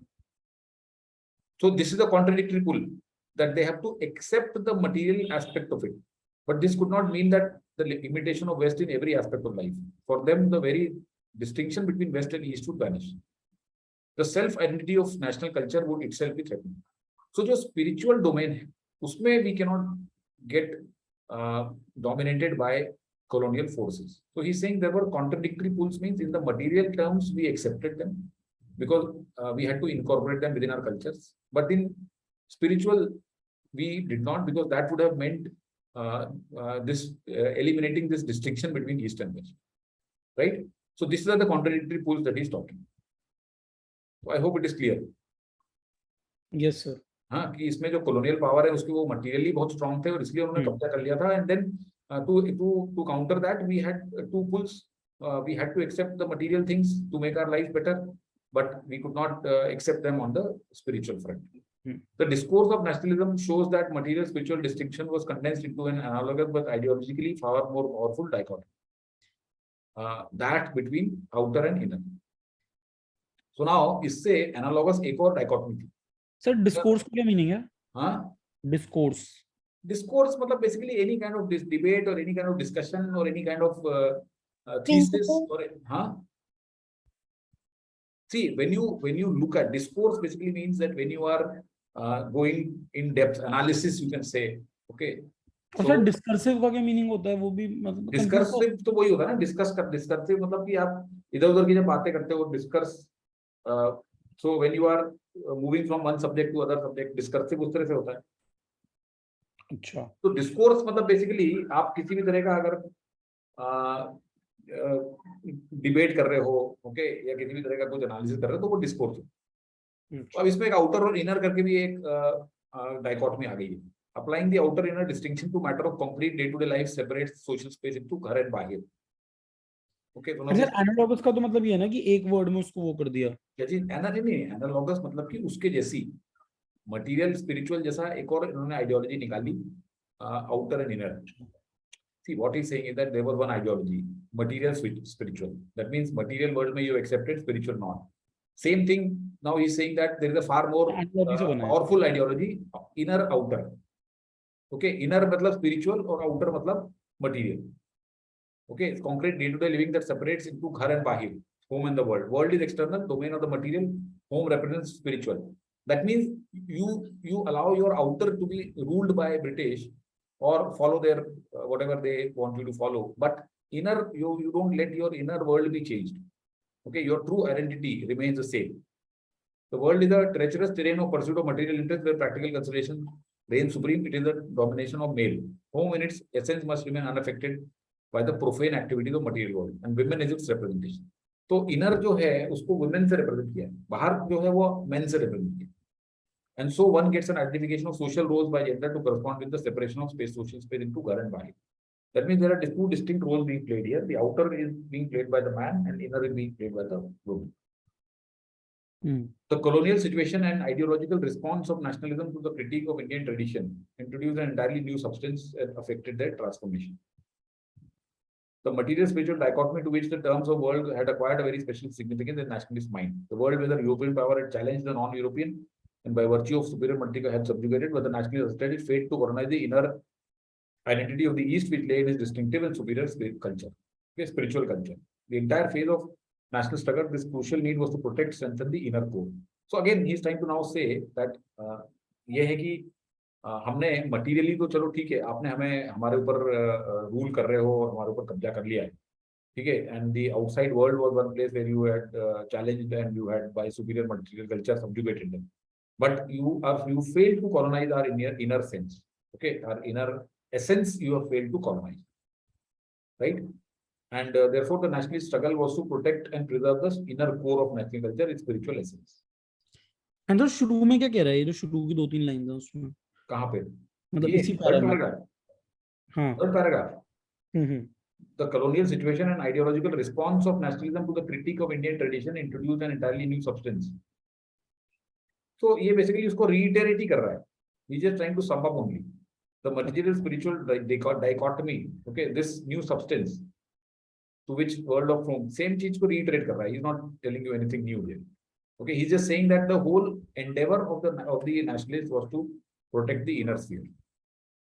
सर मतलब फर्स्ट 2 पैरा पढ़ के लगा था कि मतलब इंडियन कल्चर के बारे में बता रहा है, बट थर्ड पैसेज मतलब उल्टा ही बोल रहा है उसका. मतलब क्यों? फर्स्ट, अरे देखो, फर्स्ट में उसने इंट्रोडक्शन दिया कि नेशनलिस्ट जो है उसका जो रिस्पांस था वो उसके ऊपर कॉन्ट्रडिक्टरी पुल्स थे.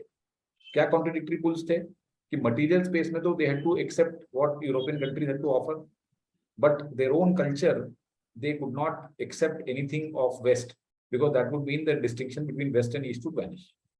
That is the first paragraph. Second paragraph mein he said that this material and spiritual thing had an analogy in inner world. Outer world is something that is material and inner world is spiritual. Outer world is something that is the domain of a male and inner world is the domain of a woman. That is the ghar and bahi. Okay. Now in the third paragraph he is now trying to say that the whole nationalist का जो ये था agenda कि ठीक है, आपने हमारा बाहर तो और जो आउटर वर्ल्ड है वो सुपीरियर मटेरियल कल्चर के से आपने कब्जा कर लिया, you colonize, but we will not let you colonize our inner essential identity of the east which lie in our distinctive and superior spiritual culture. That's what he is trying to say. इसमें कौन सी नई बात है? मतलब further they are elaborating their point. They are elaborating their point. He is saying कि मैं जो है वो झुकेगा नहीं. ओके, फिर से वो मुझे कार्टून याद आ गया जो ऋषि सर ने कल डाल दिया था उस पर. तो ये कह रहा है कि हम जो है वो आपका मटेरियल तो एक्सेप्ट कर लेंगे लेकिन we will not accept the spiritual domination. That's it. और कुछ नहीं, इसमें बहुत ज्यादा मत घुसो. ये सर मैंने वो क्रिटिक्स के कारण शायद कुछ और समझ लिया. सर यही कॉन्ट्रडिक्टरी पुल है इसमें. हाँ, यही इसमें कॉन्ट्रडिक्टरी पुल है. कॉन्ट्रडिक्टरी पुल क्या होता है कि आपने एक तरफ तो मटेरियल तो एक्सेप्ट कर लिया लेकिन स्पिरिचुअल में आप फाइट कर रहे हो, रेजिस्ट कर रहे हो. These are the contradictory pulls. Okay, that's what is the background of this whole thing. Now, once we match this new meaning of home world dichotomy with the identification of social roles by gender, we get the ideological framework within which nationalism answered the women's question. Okay, it would be a grave error to see in this, as liberals are apt to, in their despair at many marks of social conservatism in national practice, a total rejection of the West. Quite the contrary, the nationalist paradigm in fact supplied an ideological principle of selection. तो इसमें हमें बहुत ज्यादा इसमें घुसना नहीं है, सिर्फ इनको ये ऐसे देखना है कि जो इन्होंने जो नेशनलिस्ट्स ने जो ये रोल्स बनाए जेंडर के, ठीक है, इन्होंने विमेन को इनर और घर के अंदर का रोल प्ले कराया एंड मैन को आउटर का रोल प्ले कराया, मटीरियल वर्ल्ड का, और विमेन वर स्पिरिचुअल और इनर. तो अब लिबरल्स जो हैं, ओके, लिबरल्स वो इसको इस तरीके से देखेंगे कि हमने टोटल वेस्ट को रिजेक्ट कर दिया. Okay, liberals are apt to see a total rejection of the West. लेकिन ऑथर कह रहा है कि it is a grave error to see in this a total rejection of the West. Quite the contrary, the nationalist paradigm in fact supplied an ideological principle of selection. Okay, so he's saying that it is not a complete rejection of the West, rather it is an ideological principle of selection, that we have selected where to get influenced by them and we have selected where not to get influenced by them. That's what he's trying to say in this. Liberals जो होंगे वो कहेंगे कि आपने तो waste को पूरी तरह से रिजेक्ट कर दिया, लेकिन वो कह रहा है कि हमने पूरी तरह से रिजेक्ट नहीं किया उसको, हमने उसको selectively accept किया. You can say that he said that we have selectively accepted. Okay. All right. Last two paragraphs. Can you speak a little loudly? Last paragraph. Okay. Last two paragraphs. Last two paragraphs में see in the second last paragraph he's talked about that how the nationalist was very inclined to say that okay, we will accept your domination in your superior or in your material world. Okay, in the outside world we will accept your domination, but our inner essential identity of East we will not allow you to rule it. That's it. Okay, so we will preserve and strengthen our inner core. Now he's saying that when you have done this kind of a thing, then liberals are apt to say that you have totally rejected the West. So he's saying that no, we have not rejected the West, we have supplied an ideological principle of selection. That's it. See, let's now not kind of go into the nitty-gritties of each and every sentence and try to throw it threadbare. There is no point. Our objective is not to do a PhD on this nationalism and this inner bahar and material spiritual. Our objective is to get those 4 questions correct. That's it. So don't kind of drill down deeper और बहुत ज़्यादा meaning मत ढूंढो इसमें. जितना समझ में आया उसको लेके आगे question solve करते हैं. Which one of the following, if true, would weaken the author's claim in the passage? Tell me. Fourth, sir. Fourth. ये तो easy question. Why did you mark 3? Industrial revolution played a crucial role in shaping the economic prowess of Britain. यार ये तो दिया हुआ है वहाँ पे. See, why were British people superior? Tell me. Science, technology, rational forms of economic organization, modern methods of statecraft. These had given the European countries the strength to subjugate the non-European people. What does this mean? इनकी जो ये लोग material space में they were very powerful. So how can you say that this would weaken the author's claim? Industrial revolution played a crucial role in shaping the economic prowess. This is totally in line with what the author is saying. This cannot weaken. I hope you get the point. This is strengthening the author's claim. This is not weakening. Author का claim क्या है? कि because the European powers were very strong in science, technology, not technology, science, and modern methods of statecraft and economic forms of efficient methods of economic organization. मतलब क्या होता है? What is meant by economics? Efficient methods of economic organization means they had these factories, they had the industrial revolution, they had all the plants, they had all the methods or means to be economically more powerful. So it played a crucial role in making Britain so strong in 18th century. Okay, so this is not the answer. D says colonial period saw the hybridization of Indian culture at on dreams.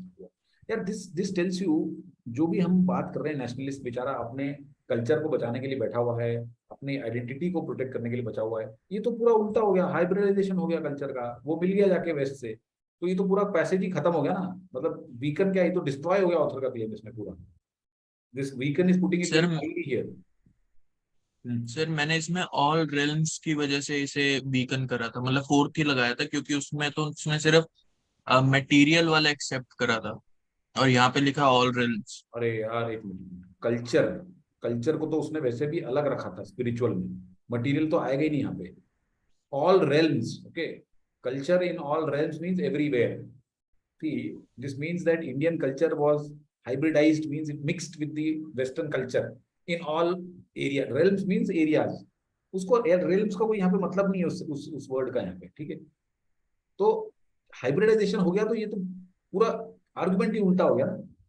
This goes for a total toss, right? So therefore D is a very clear, मतलब glaring, the answer is glaring at you कि आओ मुझे उठा लो. इसमें तो मतलब कोई close option है भी नहीं. Indian nationalists rejected the cause of English education for women during the colonial period. ये तो सपोर्ट कर रहा है उसको. वही उन्होंने अपनी women को दूर रखा ना, उनको उसको अफेक्ट नहीं होने दिया. So they rejected the cause of English education. So therefore this is strengthening the nationalists did not let any kind of interference in their inner domain, right? तो ये तो गलत है. Forces of colonial modernity played an important role in shaping anti-colonial Indian nationalism. तो colonial modernity played an role, ये कहाँ पे, इसका तो कोई लिंक, ये तो ना weaken ना strengthen, ये तो irrelevant. This is totally irrelevant. The fourth is the right answer. I hope it is clear. This was an easy question in this. Which of the following best describe the liberal perception? Liberal perception क्या है? Liberal लोग क्या कर रहे हैं कि हमने reject कर दिया वेस्ट को total. That means we reaffirm the traditional gender roles for Indian women. So second is the right answer. Sir, but paragraph में last में mentioned एक बार, if you check. आप देखो, आप ये देखो, यहाँ पे मैंने क्या बताया आपको कि नेशनलिस्ट जो हैं, इन्होंने जो भी किया, तो जो लिबरल्स हैं, लिबरल्स क्या बोल रहे हैं इनको? Liberals are apt to in their despair at the many marks total rejection of the West. Liberals कह रहे हैं कि आपने तो वेस्ट को टोटली रिजेक्ट कर दिया. It would be a grave error to see in this. ये कह रहा है कि नेशनलिस्ट लोग कैसा कहते हैं कि लिबरल्स अगर ये कहेंगे कि हमने उसको टोटली रिजेक्ट कर दिया है तो ये गलत है. तो लिबरल्स तो ये कह रहे हैं ना कि आपने टोटली रिजेक्ट कर दिया है. That means you have reaffirm the traditional roles, gender roles. Liberals तो ये कह रहे हैं ना. नेशनलिस्ट फिर कह रहे हैं हमने तो सिलेक्टिवली अप्लाई किया. तो नेशनलिस्ट काउंटर कर रहा है ना लिबरल को. लिबरल तो ये कह रहा है कि हमने जो आपने ट्रेडिशनल रोल है वो अफर्म कर दिया. तो थोड़ा डिफिकल्ट क्वेश्चन है, देखो उसको थोड़ा समझना पड़ेगा. बट ठीक है, if you understand the passage in the end then it will come to you, otherwise it is very difficult question. Yes, sir. Okay, so let's look at the third one. So third. All are true except. बताइए. Third. ठीक है. So let's look at the options. This also I would say a moderate question. Spiritual material dichotomy में it helped in safeguarding the identity of Indian nationalism. That's correct. So it's not the answer. Constituted the premise of घर बाहर dichotomy, ये भी बोल रहा है. अब आप देखो, was not as ideological. ये तो यहाँ पे कह ही रहा है ना साफ साफ that it led to an ideologically more powerful घर बाहर. So therefore it was not as ideologically powerful. This is also given. Third is the right answer. Sir एक बार फोर्थ 12 बता दो. कौन सा fourth? Yes sir. So what is he saying? That spiritual material dichotomy के बारे में what all he has said is true except. So we have to check whether this fourth is true or not. तो अब यहाँ पे पढ़ेंगे इसको. The discourse shows that material spiritual distinction was condensed into analogous but ideologically far more powerful dichotomy. That means this dichotomy of outer and inner was far more powerful than material and spiritual. That means material and spiritual was less ideologically powerful than outer and inner. वही तो बोल रहा है वो. Not as ideologically powerful as inner outer. Right? Yes sir. Agreed? Yes sir. Yes sir. Yes sir. ठीक है. चलिए.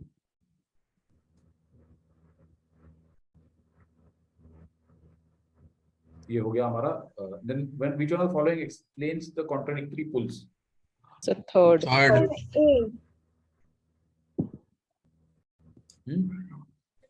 Third. Despite its spiritual superiority, they had to fight against. तो इसमें contradictory क्या है? ये तो logical है. Is it not? This is logical that despite your superiority, you have to fight. Because material में वो आपसे ऊपर है. अच्छा, अब आप second. Despite its fight against colonial domination, they had to borrow from colonizer. In spiritual sphere, ये तो आपने बड़ी गलती कर दी यार. Indian nationalism had to borrow from colonizer in spiritual sphere. Spiritual sphere में तो हम वो ये तो पुष्पा याद करो ना, मैं झुकेगा नहीं. Spiritual में तो घुसने नहीं देंगे उसको. ये मटेरियल है, ये स्पिरिचुअल है. यहाँ पे ठीक है, हमने एक्सेप्ट कर लिया. यहाँ पे तो घुसने भी नहीं देंगे उसको. तो how can you say that they have to borrow from colonizer in spiritual sphere? ये तो बहुत गलत है. ये तो despite its fight against colonial domination, they had to borrow from colonizer. ये है, ये this is the contradiction that despite you are fighting with them. See, fight मतलब क्या होता है? That आपको totally उनके against है, लेकिन फिर भी आपको materials फिर में उनसे borrow करना. So that is the contradictory pull. Okay, so third is the right answer. Sir fourth को एक बार एक्सप्लेन कर. Despite its scientific and technological superiority, they had to fight. Now see, despite मतलब क्या होता है? उसके बावजूद. तो ये तो कॉन्ट्रडिक्टरी थोड़ी हुआ. You are scientific and technologically inferior, so you will have to fight against it. Now there is a logical here. This despite has no meaning here. हाँ, अगर यहाँ होता despite its scientific and technological superiority, they had to fight against this. Then that would have been logical. But हम यहाँ कह रहे हैं कि हम तो वैसे ही मरे हुए थे, ठीक है, उसके बावजूद हमें उनसे लड़ना पड़ा, तो ये थोड़ी कॉन्ट्रडिक्टरी बुल्स है. So this despite is not supported in fourth. Okay? Sir इसमें इजी क्वेश्चंस कौन कौन से थे, मतलब सही क्या है? मेरे को तो इसमें से पहला वाला इजी लगा था, मतलब मॉडरेट टू इजी. इजी एकदम ना बोलो, मॉडरेट बोलो, क्योंकि रीडिंग में डिफिकल्ट था पैसेज. ये इसमें सबसे डिफिकल्ट था, ठीक है. This was the most difficult. This you can say is moderate, and this also was okay. This was moderate, and this also you can say moderate to difficult. मतलब moderate to difficult, moderate to difficult. Passage समझ में आएगा तो आपके तीन हो सकते हैं. सर क्वेश्चन वाला फर्स्ट गलत को दोबारा एक बार एक्सप्लेन कर दो, समझ नहीं आया. फर्स्ट को? Yes sir. क्यों? फर्स्ट में क्या कह रहा है कि ऑथर के क्लेम को वीकन करना है. ऑथर का क्लेम क्या है कि हमने स्पिरिचुअल स्पेस में उनको नहीं घुसने दिया, ठीक है, कल्चर में नहीं घुसने दिया, ये है ना. Yes sir. कि हमने अपने ऊपर इम्पैक्ट नहीं आने दिया उनका. फोर्थ में क्या बोल रहा है वो, it saw the hybridisation of Indian culture. मतलब हमारा कल्चर मिलके ईस्ट और वेस्ट एक हो गया. जबकि यहाँ पे क्या बोल रहा है वो पूरे टाइम पे कि हमने ईस्ट को ईस्ट रखा, okay, inner identity of East which is distinctive to preserve and protect and strengthen the inner core of national culture. हम अपने कल्चर को किसी भी तरीके से अफेक्ट नहीं होने देंगे. तो वहां तो आप बोल रहे हो कि आपने मिक्स कर दिया कल्चर, तो झूठ बोल, मतलब वीकन हो गया ना.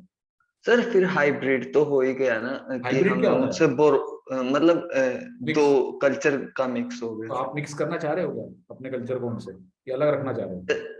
सर हमने उनसे बोरो किया है ना. किस चीज में बोरो किया है? फिजिकल मटेरियल में. एक मिनट, यस सर. दो स्फीयर है ना, दो स्फीयर बताया गया है. एक मटेरियल बताया गया है और एक स्पिरिचुअल Yes. बताया गया है. तो आपने किस चीज में बोरो किया है? मटेरियल में. अच्छा, कल्चर किस में आता है, स्पिरिचुअल में कि मटेरियल में? स्पिरिचुअल में. फिर कल्चर में आपने बोरो किया है क्या, या अपने कल्चर को उससे खराब होने दिया है क्या? No sir. तो यही तो बोल रहा है फोर्थ. ओके ओके, मैंने कल्चर नहीं पढ़ा. सॉरी. चलो ठीक है, ऑलराइट. तो डिफिकल्ट पहले, but I hope now it is clear. Sir इसे करने में कितना टाइम लगना चाहिए? यार कब देखो लगना चाहिए लिए तो वो तो अब मैं आपको ही बता दूं, 10 मिनट से ज्यादा तो आपको देने ही नहीं चाहिए. किसी में लग रहे हो तो फिर वो गलत है, तो छोड़ दो, मत करो. 10 मिनट से सी, अगर आप आउटर लिमिट पहुंच गए 10 मिनट किसी भी पैटर्न में, तो उसको छोड़ दो. Please don't unnecessarily keep stretching over there. So you have to be able to leave also after a certain period. Okay. चलो, all right. तो इसमें कुछ कितने सही हुए अभी तक? चलो अब ये देखते हैं. ये वाला समझ में आया passage? How was this one? Sir ये सबसे डिफिकल्ट ये सेट छोड़ दिया था. छोड़ दिया. यस सर, ये छोड़ दिया. नहीं छोड़ दिया, फिर बाद में भी नहीं किया. बाद में किया पर डिफिकल्ट था ये. सर अभी तक तो नहीं अटेम्प्ट किया. अच्छा चलो, तो अब सर इसको किया था सर, 2 ठीक हुए थे, 2 गलत. किसमें, पिछले वाले में? इस वाले में इस वाले में सेम 2 ठीक 2 गलत. ठीक है सर. बस 2 वो ठीक हुए थे जिसमें इन्होंने बोला हुआ है ना कि कोटेशन के बारे में बताओ सर, वो ठीक हुए. चलो ठीक है, देखते हैं. तो knowledge or problem of knowledge is the scandal of philosophy. Scandal is philosophy's apparent inability to show how when we can be sure of something that we know anything. तो हमें कैसे पता है कि कुछ नॉलेज है, कि कुछ सच है? ये स्कैंडल है. तो is it possible to obtain knowledge at all? This problem is pressing because there are powerful arguments for the conclusion that it is not. Okay, so philosophy अगर हम पढ़ेंगे, ठीक है, अभी मैं आज आपको एक बुक उस पर डाल दूंगा रीडिंग मटेरियल में, द बेसिक्स ऑफ फिलोसफी. तो अगर आप चाहो तो उसको थोड़ा थोड़ा पढ़ सकते हो. उसको आपको lot of things will be cleared. मतलब उसमें से थोड़ा थोड़ा आप ऊपर ऊपर से पढ़ सकते हो, that will be good if you read that. और आप ये भी कर सकते हो कि जस्ट गूगल में, या फिर उसको डाल दूंगा एक ग्लॉसरी ऑफ फिलोसफिकल टर्म्स. देखो क्या होगा कि अभी ये जैसे बहुत सारे हम जब करेंगे ना पैसेजेस या कुछ भी पढ़ते हैं तो बहुत सारे टर्म्स बहुत कॉमनली आते हैं। ओके, जैसे एक आता है एपिस्टीमियोलॉजी, आता है? हाँ, यस सर। इसका मतलब क्या होता है? What is epistemology? फिर एक टर्म आ जाएगा, कहीं स्टोइसिज्म आ जाएगा, कहीं पे एक निहिलिज्म आ जाएगा, कहीं पे एक आ जाएगा मेटाफिजिक्स आ जाएगा, कहीं पे ऑन्टोलॉजिकल आ जाएगा, कहीं पे टेलियोलॉजिकल आ जाएगा। ये आते रहते हैं कि नहीं आते थे, बताओ? Rationalism, western rationalism. तो हमें जब भी हम कोई पैसेज कर रहे हैं या देख रहे हैं तो उसके बाद में we should also look at just do a little bit of Google on that, so it will enhance our understanding, so that अगली बार जब हम उसके वर्ड के कम अक्रॉस करेंगे तो हमें समझ में आएगा कि अच्छा क्या बोल। तो इस तरीके से हमें अपनी रीडिंग को बढ़ाना है।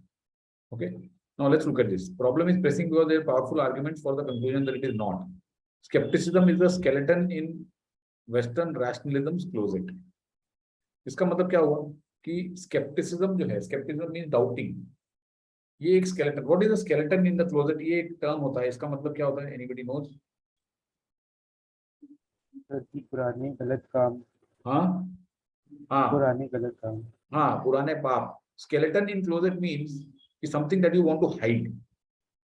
सी, you are doing something but you want to hide it from the world, उसको कहते हैं स्केलेटन इन द क्लोजेट। तो स्केप्टिसिज्म मतलब कि डाउटिंग दिस नॉलेज। यहाँ पे कह रहे हैं ना कि ये हम डाउट कर रहे हैं कि नॉलेज पॉसिबल है भी कि नहीं है। So this is like a skeleton in this Western rationalist closet, means something which they do but they don't want to tell to the world. That means this is the point in favor of the author's argument that knowledge जो है, it is doubtful that whether it is possible to obtain knowledge at all. While it is not clear that scandal matters to anyone but philosophers, philosophers point out that it should matter to everyone. ये question में दिया हुआ है accept वाले में, at least to give a certain conception of knowledge. That means ये ऐसा नहीं है कि ये सिर्फ फिलोसफर्स के लिए ही इंटरेस्टिंग है, ये सभी को इसमें पता होना चाहिए। For they explain, unless we ground our claims to knowledge, which to say distinguish from mere opinion, superstition, fantasy, ideology, illusion, or this, then the actions we take on the basis of presumed knowledge, boarding an aeroplane, swallowing a pill, finding someone guilty of a crime, will be irrational and unjustified. So why is it important now, you say? Why is it that we should have at least certain conceptual knowledge? That unless we are able to distinguish knowledge from an opinion or superstition. Now, let me give an example. Now, suppose you are taking somebody says, aapne kaha headache ho raha hai. Somebody gives you a pill. Now you take it. Now you are taking it with a knowledge or you are taking it based on somebody's opinion. Now, if you have a knowledge of it, that means you know that यार ये ingredient है, इसमें कॉम्बीफ्लैम है, इसमें ibuprofen होता है, और ibuprofen जो होता है ये एक एनाल्जेसिक होता है, पेन रिलीवर होता है, इसमें ये भी होता है, और ये जब जाते हैं तो ब्लड में ये हो जाएगा और ये हमारे ऐसे से करेगा, and then it will relieve pain. Now that is knowledge. तो when you take a pill, let's say when you board an airplane, now अब आपकी क्या नॉलेज है ये एयरप्लेन फ्लाइंग इज सेफ, या वो तक का आपका एक्सपीरियंस है? Maybe something has not gone wrong whenever you boarded a plane, but what is the guarantee? Okay, is that a knowledge based upon something that you know firsthand, or it is just based on your experience, or based on opinions of somebody, or based on whatever you read somewhere? So what he's trying to say here is that it is important to have a conception of knowledge, because if you are able to distinguish that knowledge from a mere opinion on all of these things, then you will be able to be very your actions will be rational and justifiable. Otherwise, they will be irrational and unjustified. So in this passage, he's trying to show that people are doubting, philosophers are doubting whether it is possible to obtain knowledge at all. And why is it important for everybody to know this? Because that will help you to distinguish knowledge from opinion, and then that will make your actions rational or justified. Okay. Now, this is all quite serious sounding, but so are rattlings of the skeleton. So ये काफी serious है, skeleton भी काफी serious है. That is the skeptic's conception that we cannot be sure that we know anything. At least not if we think of knowledge of something having a correct mental representative reality, not if we think reality is something like as things they are in themselves, independent of our perceptions, ideas or description. तो आपको अगर लगता है कि ये एक suppose करो कोई ब्लैक बॉक्स है और ये एक आप खड़े हो यहाँ पे, you are viewing it, let's say. Now you are conceiving this of something. तो आप जो इसकी जो आपके ये जो आपके दिमाग में एग्जिस्ट करता है कि ये क्या है, that is basically not independent of your perception of it. He is saying that ये independently stand alone कोई चीज है, ऐसा नहीं है. Your perception of this will always be an inherent part of your knowledge of it. So if you try to conceive it as something that is outside your perception, then it is not possible to get any knowledge at all. ये यहाँ पे इसने बताया है कि for the skeptic will note since reality under the conception is outside our ken. Ken means range. Okay, we cannot catch a glimpse of things around the corner of our eye. We cannot form an idea of reality that floats above the process of our conceiving it. We have no way to compare our mental representation with things as they are in themselves, and therefore no way of determining whether they are correct or not incorrect. That means आप किसी भी चीज को objectively evaluate कर ही नहीं सकते. आपको basically आपका परसेप्शन जो है उसमें इनएविटेबली इन्वॉल्व है उसके आपके दिमाग में जो कंसेप्शन बना है उसको लेके. Thus the skeptic may repeat, you cannot be sure you know something or anything at all. At least he may add, if that is the way you conceive knowledge. That means if you conceive of this as a thing which is independent of your perception, then there is no possibility of getting any knowledge. The whole crux of this particular paragraph is that कि आपकी knowledge किसी भी चीज की जो है वो आपके perception के ऊपर और उसी के दायरे में. If you think of anything existing on its own and trying to understand it, then it is not possible to understand anything. I don't know whether it makes sense or not. Does it make any sense? See, suppose you see an aircraft. Now, what is your conception of an aircraft? Okay, your conception of an aircraft will be linked to how you perceive it. An aircraft on its own doesn't have any, so that doesn't add to any knowledge. If you try to understand aircraft on its own, and you kind of think that you have a knowledge of aircraft, then that knowledge is not possible, because it will always be linked to what you, or whether within your frame of things, how that thing stands. So the crux is that any kind of knowledge has to be linked to your perception of it. Outside of it, it has no meaning. Okay? Yes, sir. चलो इतना अभी इसमें बहुत है समझना. Now there are many ways to handle this. Most common is to ignore it. इसको ignore करो. Most people outside academy means इनकी जो philosopher की academy है, and it is more insiders are unaware or unperturbed by the philosophical standard of knowledge and go about our lives without too many epistemic anxieties. So most of the times, see, अब do we even bother कि वो plane की existence है नहीं है, उसकी knowledge है नहीं है. हमें जो उससे समझ में आता है, हम उसका जो काम हमें पड़ता है हम उसको ले लेते हैं. We don't even bother about it. This doesn't give us any anxiety. Epistemic means knowledge related. We hold our beliefs and presumptive knowledge more or less confidently, usually depending on how we acquire them. Now, how do we hold our knowledges? How do we hold this confidently or less confidently? कि वो कहाँ से पता चला? Suppose करो आपको fake news पे कुछ आ गया. Will you trust it? No. Okay, I saw it with my own eyes. आप खुद ने कुछ देखा आपने तो trust करोगे. Yeah, you heard it on Fox News. The guy at the office told me. So depending on what is your source, you will hold that knowledge confidently or more or less confidently. And how broadly and strenuously they seem to be shared or endorsed by various relevant people, and how other people also share it or endorse it, whether they are experts and authorities, friends and family members. Okay, now if experts say that flying an aircraft is safe and only 1 in a million chances that it will crash, if some expert says, you will believe it. But if some lay person tells you, then you will not believe it. So it depends upon whether it has been shared by some expert or some authorities, friends, family members.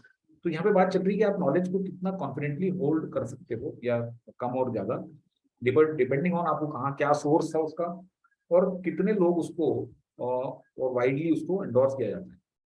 We examine our convictions more or less closely, explain more or less extensively, defend them vigorously, usually depending on what it seems to be at stake for ourselves and other people, and what resources are available for reassuring ourselves or making our beliefs look credible to others.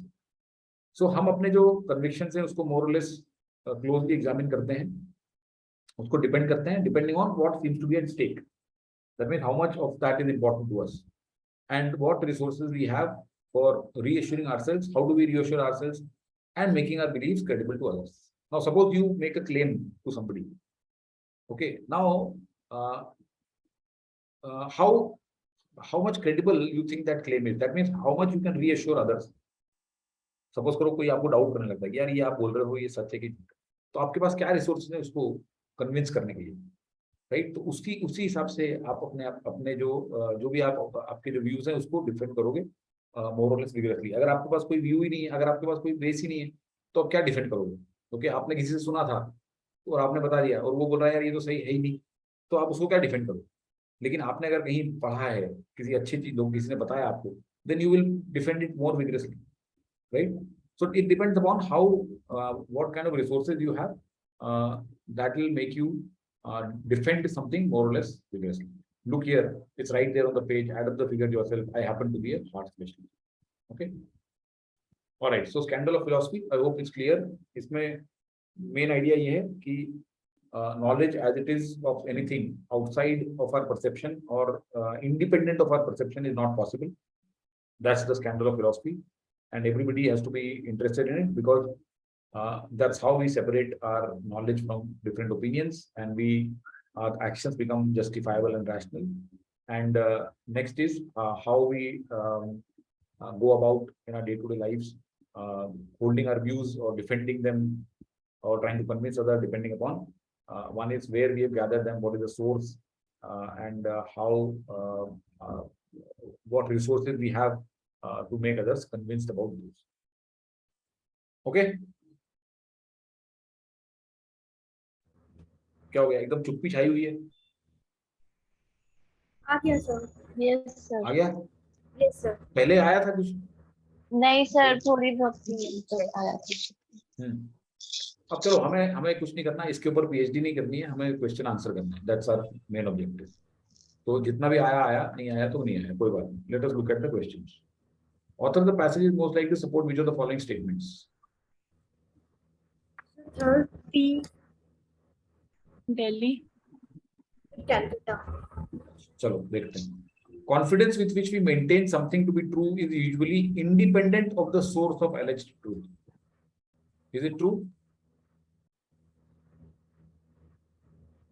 हाँ, जिस confidence से हम कोई चीज maintain करते हैं, it doesn't depend upon कि वो हमें कहाँ से मिली है। ये तो उल्टा बोल रहा है ना, ये तो हमने लास्ट पैराग्राफ में भी डिस्कस किया है, haven't we? Yes. It depends upon our source. So बोल क्यों नहीं रहे हो आप लोग कि गलत है, झूठ है? ये है कि नहीं है?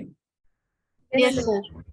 yes sir, Actions taken on basis of presumed knowledge are rational and justifiable if we are confident that the knowledge is widely held. उल्टा है ये भी। Yes sir. उल्टा है? सर ये तो लास्ट पैरा में बोल रहा है। ये बोल रहा है लास्ट पैरा में? श्योर? यस। देखो, हाँ इरेशनल बताया था प्रिज्यूम्ड नॉलेज को।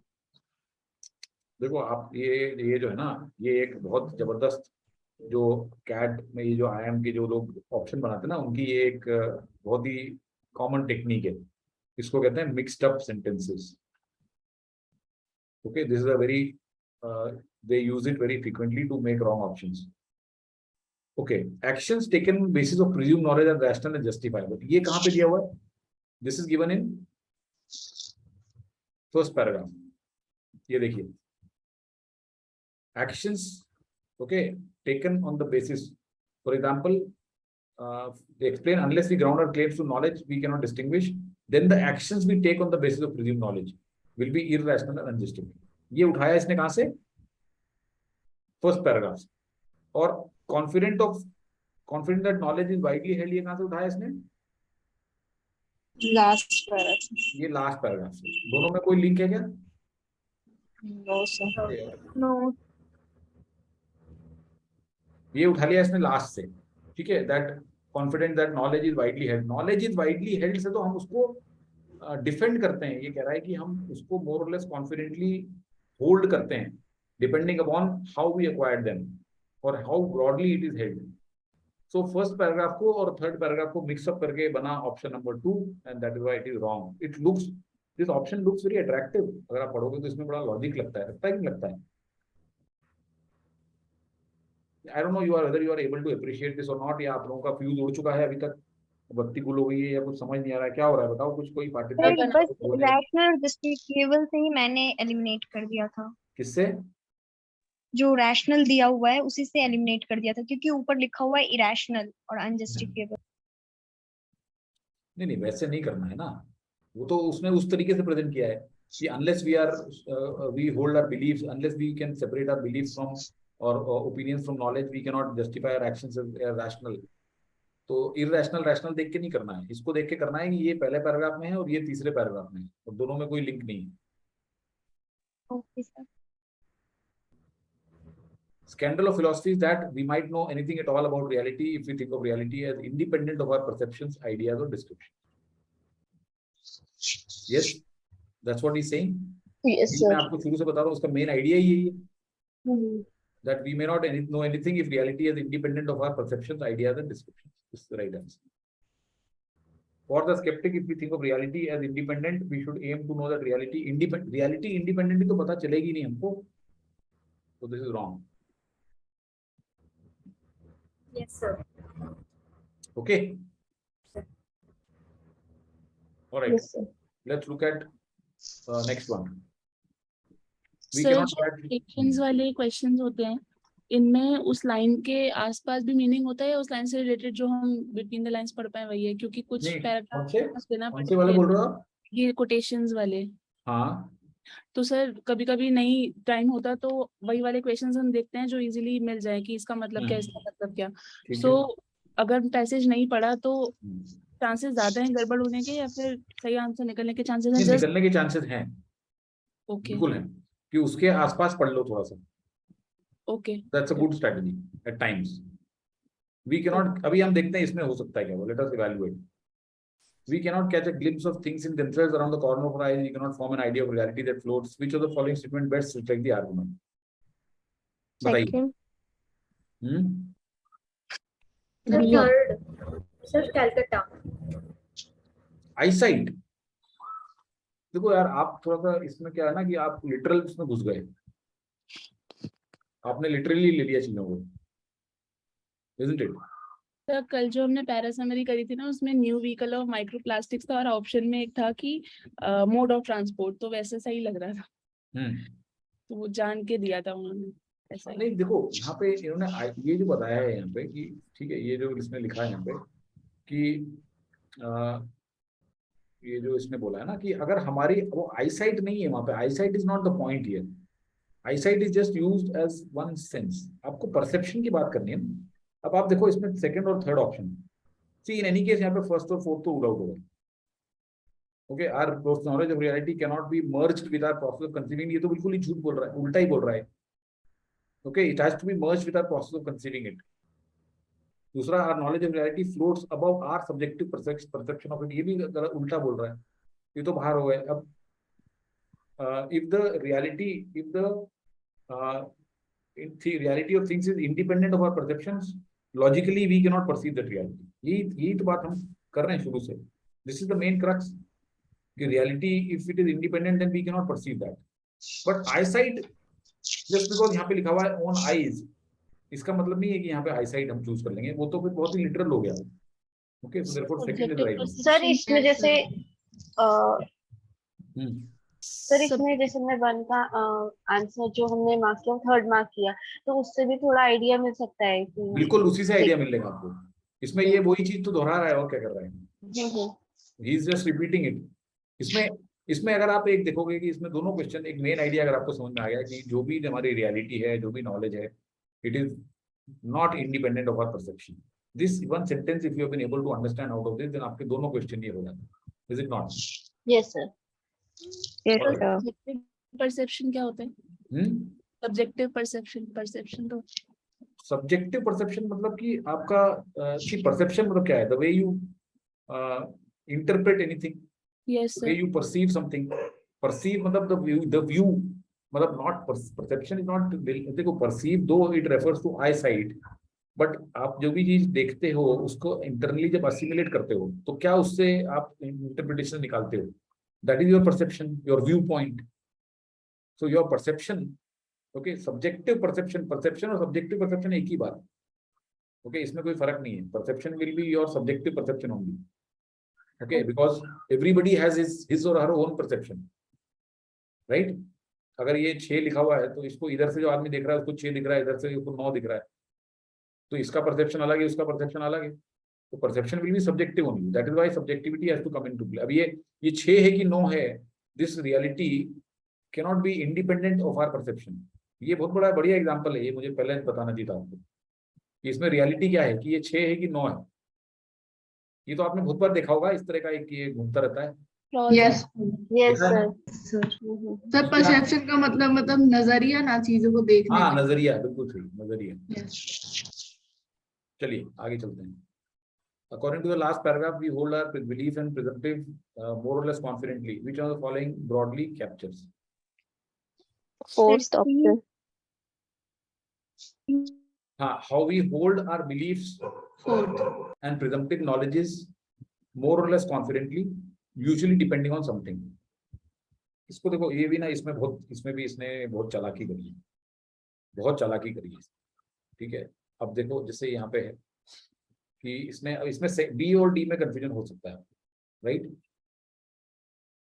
तो बी में क्या लिखा है इसमें कि बी में लिखा है कि how much of a stake we have in them and what resources are there to support them. तो how much of a stake we have in them, okay, and what resources are available, किस चीज के लिए? For making our beliefs credible to others, not for the purpose that he is describing it here. ये जो how much of a stake we have in them and what resources, this is for a purpose of when you are trying to convince somebody, right? ये जो लिखा ना, making our beliefs or reassuring ourselves or making our beliefs credible to others. So यहाँ पे reassuring and making others believe. So this is not what is given here. We hold our beliefs and presumptive knowledge more or less confidently, usually depending on. Whereas if you see here, अब इसमें हम आएंगे तो we hold our knowledges more or less confidently, usually depending on how we acquired them and how broadly and strenuously they need to be shared. So very clearly इसमें D is the answer and not B. तो कुछ लोग इसमें B से confused हो जाते हैं, तो that's wrong and D for Delhi is the correct answer. Sir मैंने तो मतलब समझा भी नहीं था पैसेज, पर ये समझ आ रहा था कि ये वाला आ गया था आपको, डी वहां पे क्लियर कट लिखा हुआ है इसलिए। Yes sir. ठीक है, कई बार ज्यादा पढ़ना भी एक तरह से नुकसान हो जाता है, हाँ? ठीक है, चलो, तो I hope everybody is on board here. Yes sir. Author discusses all of the following arguments except. Excuse me sir, sir जो इससे पहले वाला क्वेश्चन है उसमें फोर्थ ऑप्शन पीडीएफ में all the options listed here दिया हुआ है। कहाँ पे? यस सर, पीडीएफ में। तो कोई बात नहीं, आप इसमें यही लगा दो, उसमें पीडीएफ कहीं और से आया हुआ, इसको छोड़ दो। ये क्या है ना, अलग अलग सोर्सेज से आ जाते हैं वो, पर ऑप्शन तो चारों यही रहते हैं ना। तो ये करेक्ट आंसर इसमें यही है, करेक्ट ये आंसर है, चाहे वो किसी भी ऑर्डर में लिखा हो, राइट? Yes sir. ठीक है। Author discusses all of the following arguments in the passage except. Sir, B, second. Yes. So if we cannot distinguish knowledge from opinion or religion, we will not be able to. ये तो बहुत clearly दिया हुआ है. Philosopher maintain that scandal of philosophy should be of concern to everyone. ये भी दिया हुआ है. Skeptics maintain that ये तो कितनी बार दिया हुआ है. So second is the correct answer. So what is your verdict? कितने हुए इसमें सही? So 2 correct, 2 wrong. 3, very good. 2 correct, 2 wrong is all right. Not bad. Sir, 2. Okay. So 1 correct, 3 wrong. अच्छा, अभी समझ में आ गया प्रियांक क्यों गलत हुए? Yes sir.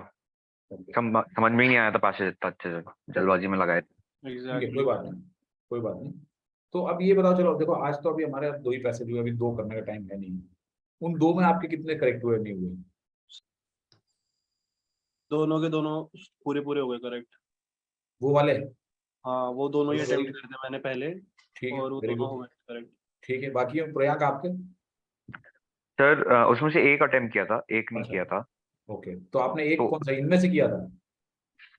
सर मैंने 4th किया था, 3rd बेसिकली 2 3 4 करे थे अटेम्प्ट सर मैंने। बट 2 में मेरे 2 सही हो गए थे, 3 में 3 और 4 में 4। ओके, बट मेरे ख्याल से जैसे हम इसमें अगर चारों देखेंगे ना, तो हमें लैंग्वेज वाला जो था, वो लैंग्वेज वाला बहुत आसान था। वो किया था क्या?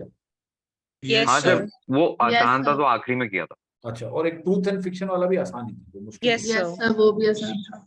Yes, sir. The सर वो language and मैंने the एंड two में किया था। others. मैंने सर लैंग्वेज और वो नेशनलिज्म वाला किया था, ये दो किए थे, इसमें 7 करेक्ट हो गए थे। चलो वेरी गुड, अगर डिफिकल्ट में भी 7 करेक्ट हो गए तो then you are doing very well, I am very happy. So ठीक है, whatever learning I think we got out of this, my view would have been that पहले हम इसमें लैंग्वेज, ट्रूथ और फिक्शन वाला करते, फिर नेशनलिज्म और स्कैंडल ऑफ फिलोसफी वाले पे आना बाद में बेटर था। ठीक है, तो आप लोगों के अगर इसमें 12-13 भी जिससे करेक्ट रहे तो you are already, you are doing very well if at all you been able to achieve that. Okay, alright. Sir तो ओवरऑल स्कोर, ओवरऑल स्कोर कितना, मतलब कितने करेक्ट होने चाहिए थे इस वाले तो मतलब 99, स्लॉट में? वही 39 के ऊपर तो 99 आ गए थे इसमें, 39 मार्क्स के ऊपर। तो you can very well yes take, sir. और 35, 33, 32 से 35, बल्कि मेरे को तो मतलब माय परसेप्शन वो 32 से 35 के बीच में, और 95 पे आ गए इसमें। ठीक है, तो आपको इसमें मतलब यही, that's what I say that जब आप मॉक भी अटेम्प्ट करते हो ना, तो don't try to become too ambitious and try, पहले एटलीस्ट ये है कि अपना बेसिक तो डिफेंड करो। 10 करेक्ट करने का पहले वो करो कि यार 10 तो मेरे किसी भी हालत में गलत नहीं होंगे, ये एक मोटिव लेके चलो। Don't aim for you know the moon, at least 10 तो करेक्ट करो। Okay, yes alright, any thoughts? अब दो हम बाद में करेंगे, we'll have to fit in some other time this too. Sir एक बार हमने डिस्कस किया था ना कि जो भी इम्पोर्टेंट टॉपिक से रिलेटेड ग्रॉसरी है या फिर कोई भी ऐसा एक्सर्ट जो आगे के क्वेश्चंस के लिए हेल्पफुल रहे, वी विल जॉट डाउन। क्या क्या उसको we will jot them down कि हाँ ये फिलोसफी वाला साइकोलॉजिकल ये है, मतलब you ancient. Mean the topics ना, yes like sir, the terminology और आपने भी ग्रॉसरी के लिए बोला ना कि इसके लिए देख सकते हैं कि these words will be familiar, much more familiar in next terms. Correct. तो यहाँ पे इसमें से जैसे मैंने आपको बताया ना, इसमें से हमें क्या लर्निंग मिली है। So if let's say we can we talk about some terms, so you can talk about western rationalism, इसके ऊपर आप सर्च कर सकते हैं। ठीक है, वेस्टर्न रैशनलिज्म क्या होता है। देन यहाँ पे इसमें हम आ सकते हैं, एक स्कैंडल ऑफ फिलोसफी को भी करके देख लो, गूगल एक स्कैंडल ऑफ फिलोसफी को कर सकते हैं। देन एपिस्टेमियोलॉजी, यहाँ पे ये लिखा हुआ था ना, एपिस्टेमिक एंजाइटीज, तो epistemology, epistemology is very very commonly used, epistemology. Okay, इसको कर सकते हैं। That these are the terms that I think from this passage, इतने ज्यादा भी नहीं है, इतने हो सकते हैं। और हम करेंगे ना, और next session I got some philosophy passages lined up, तो उसमें हम डिस्कस करेंगे। हाँ, फिलोसफिकल वालों में मतलब थोड़ी दिक्कत आती है। हाँ, तो हम उसको करेंगे आज, today in the second session I got philosophy वाले, तो we will do those. Okay, so उसमें धीरे धीरे दिक्कत कम होगी। We will kind of try to now build the sessions around themes, and will do more of RC and more of passages and little less of BA for the time being, because BA में थोड़ा बहुत ज्यादा time भी लग रहा है, और उतना I am more worried about your RCs rather than BA, because BA में एक लेवल के बाद में पैरा जंबल वगैरह, वो मतलब वो एक ऑड्स का गेम होता है, जिसमें 2/3 ही हो सकता है, वो 3/3 बहुत मुश्किल है, तो चाहे कुछ भी कर लो। ठीक है, और ऑड वन आउट में भी आपका 1/2, हाँ सबरी में जरूर आपके 2/3 होने चाहिए। ये एक मतलब यू शुड ऑलवेज, जब भी आप कोई टेस्ट दो तो इसको एक एसिड टेस्ट करके रखो कि यार इतने तो मुझे करना ही करना। ठीक, I have to get 5 out of 8। अगर आप 5 आउट ऑफ 8 निकाल लेते हो बीए में, तो आप बहुत सेफ हो, you are there in the zone to reach 99। Okay, तो you have to always look at this कि ये मेरा होना चाहिए, डोंट एम कि यार सर ये उतने टाइम में 8 अटेम्प्ट होती ही नहीं है, 5 करेक्ट कैसे होगा? अरे तो आपको 3 से तो मत करो ना गलत, मैं ये थोड़ी बोल रहा हूँ कि 8 ये 2 में से 3 अटेम्प्ट करके गलत करो, एक छोड़ भी तो सकते हो अगर जो टफ दिख रहा है उसको। Yes, sir. The point I'm trying Yes, to sir. make is not that after doing all 8 you get 5 correct. The point is get 5 out of them, whichever way. ठीक है? Yes, sir. मतलब sir basically पहले 12 minute में वो करने हैं जो ऐसा नहीं है कि 8 के 8 करने हैं, वो प्रायोरिटाइज करने हैं जो हमें पता है कि हाँ पक्का ठीक होंगे। Correct, absolutely correct. यस। चलो ठीक है, तो अभी दो इसको पेंडिंग रख दिए जाएंगे and we will take up some other time in a different session. Okay, thank you. जैसे कल वाला एक पैसेज भी करना है। कल वाला तो हम इसमें करेंगे ना, अगले वाले सेशन में। Yes. Tomorrow in the next session. Okay okay sir, thank you तो एक बात मुझे समझ नहीं आती, आई डोंट नो, अभी मैं भी, आप लोग तो क्या बताओगे क्योंकि आप लोग तो बैठे ही हुए हो, बिकॉज जब ये सेशन शुरू होते हैं तो उसमें 60-65 लोग थे, अभी खत्म होते होते इसमें 27 लोग दिख रहे हैं मेरे को। तो मतलब I don't know if you can enlighten me that where do people vanish and why do they vanish. Now my तो जो समझना होता है वो समझ के फिर वो लीव कर देते हैं। नहीं, जो समझना होता है मतलब ये खास सर कैट जैसे वाले उन सेशन में।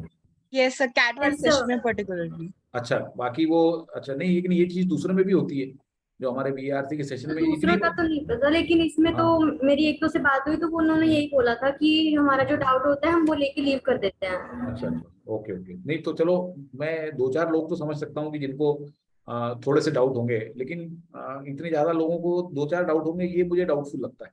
आई don't know whether you are getting what I am trying to say, कि चलो Yes, कुछ sir. लोगों का तो मुझे Yes. समझ में आता है कि वो ऐसे होंगे कि जिन्हें एक या दो पैसेज में डिफिकल्टी है तो वो देख के चले गए, लेकिन जो Yes, बाकी sir. ये लोग हैं मुझे नहीं लगता कि वो इस लेवल पे हैं कि they they can just have one और two doubts in the whole thing and then vanish, and particularly when we are doing only the tough passages. Sir, it's the dichotomy of taking classes.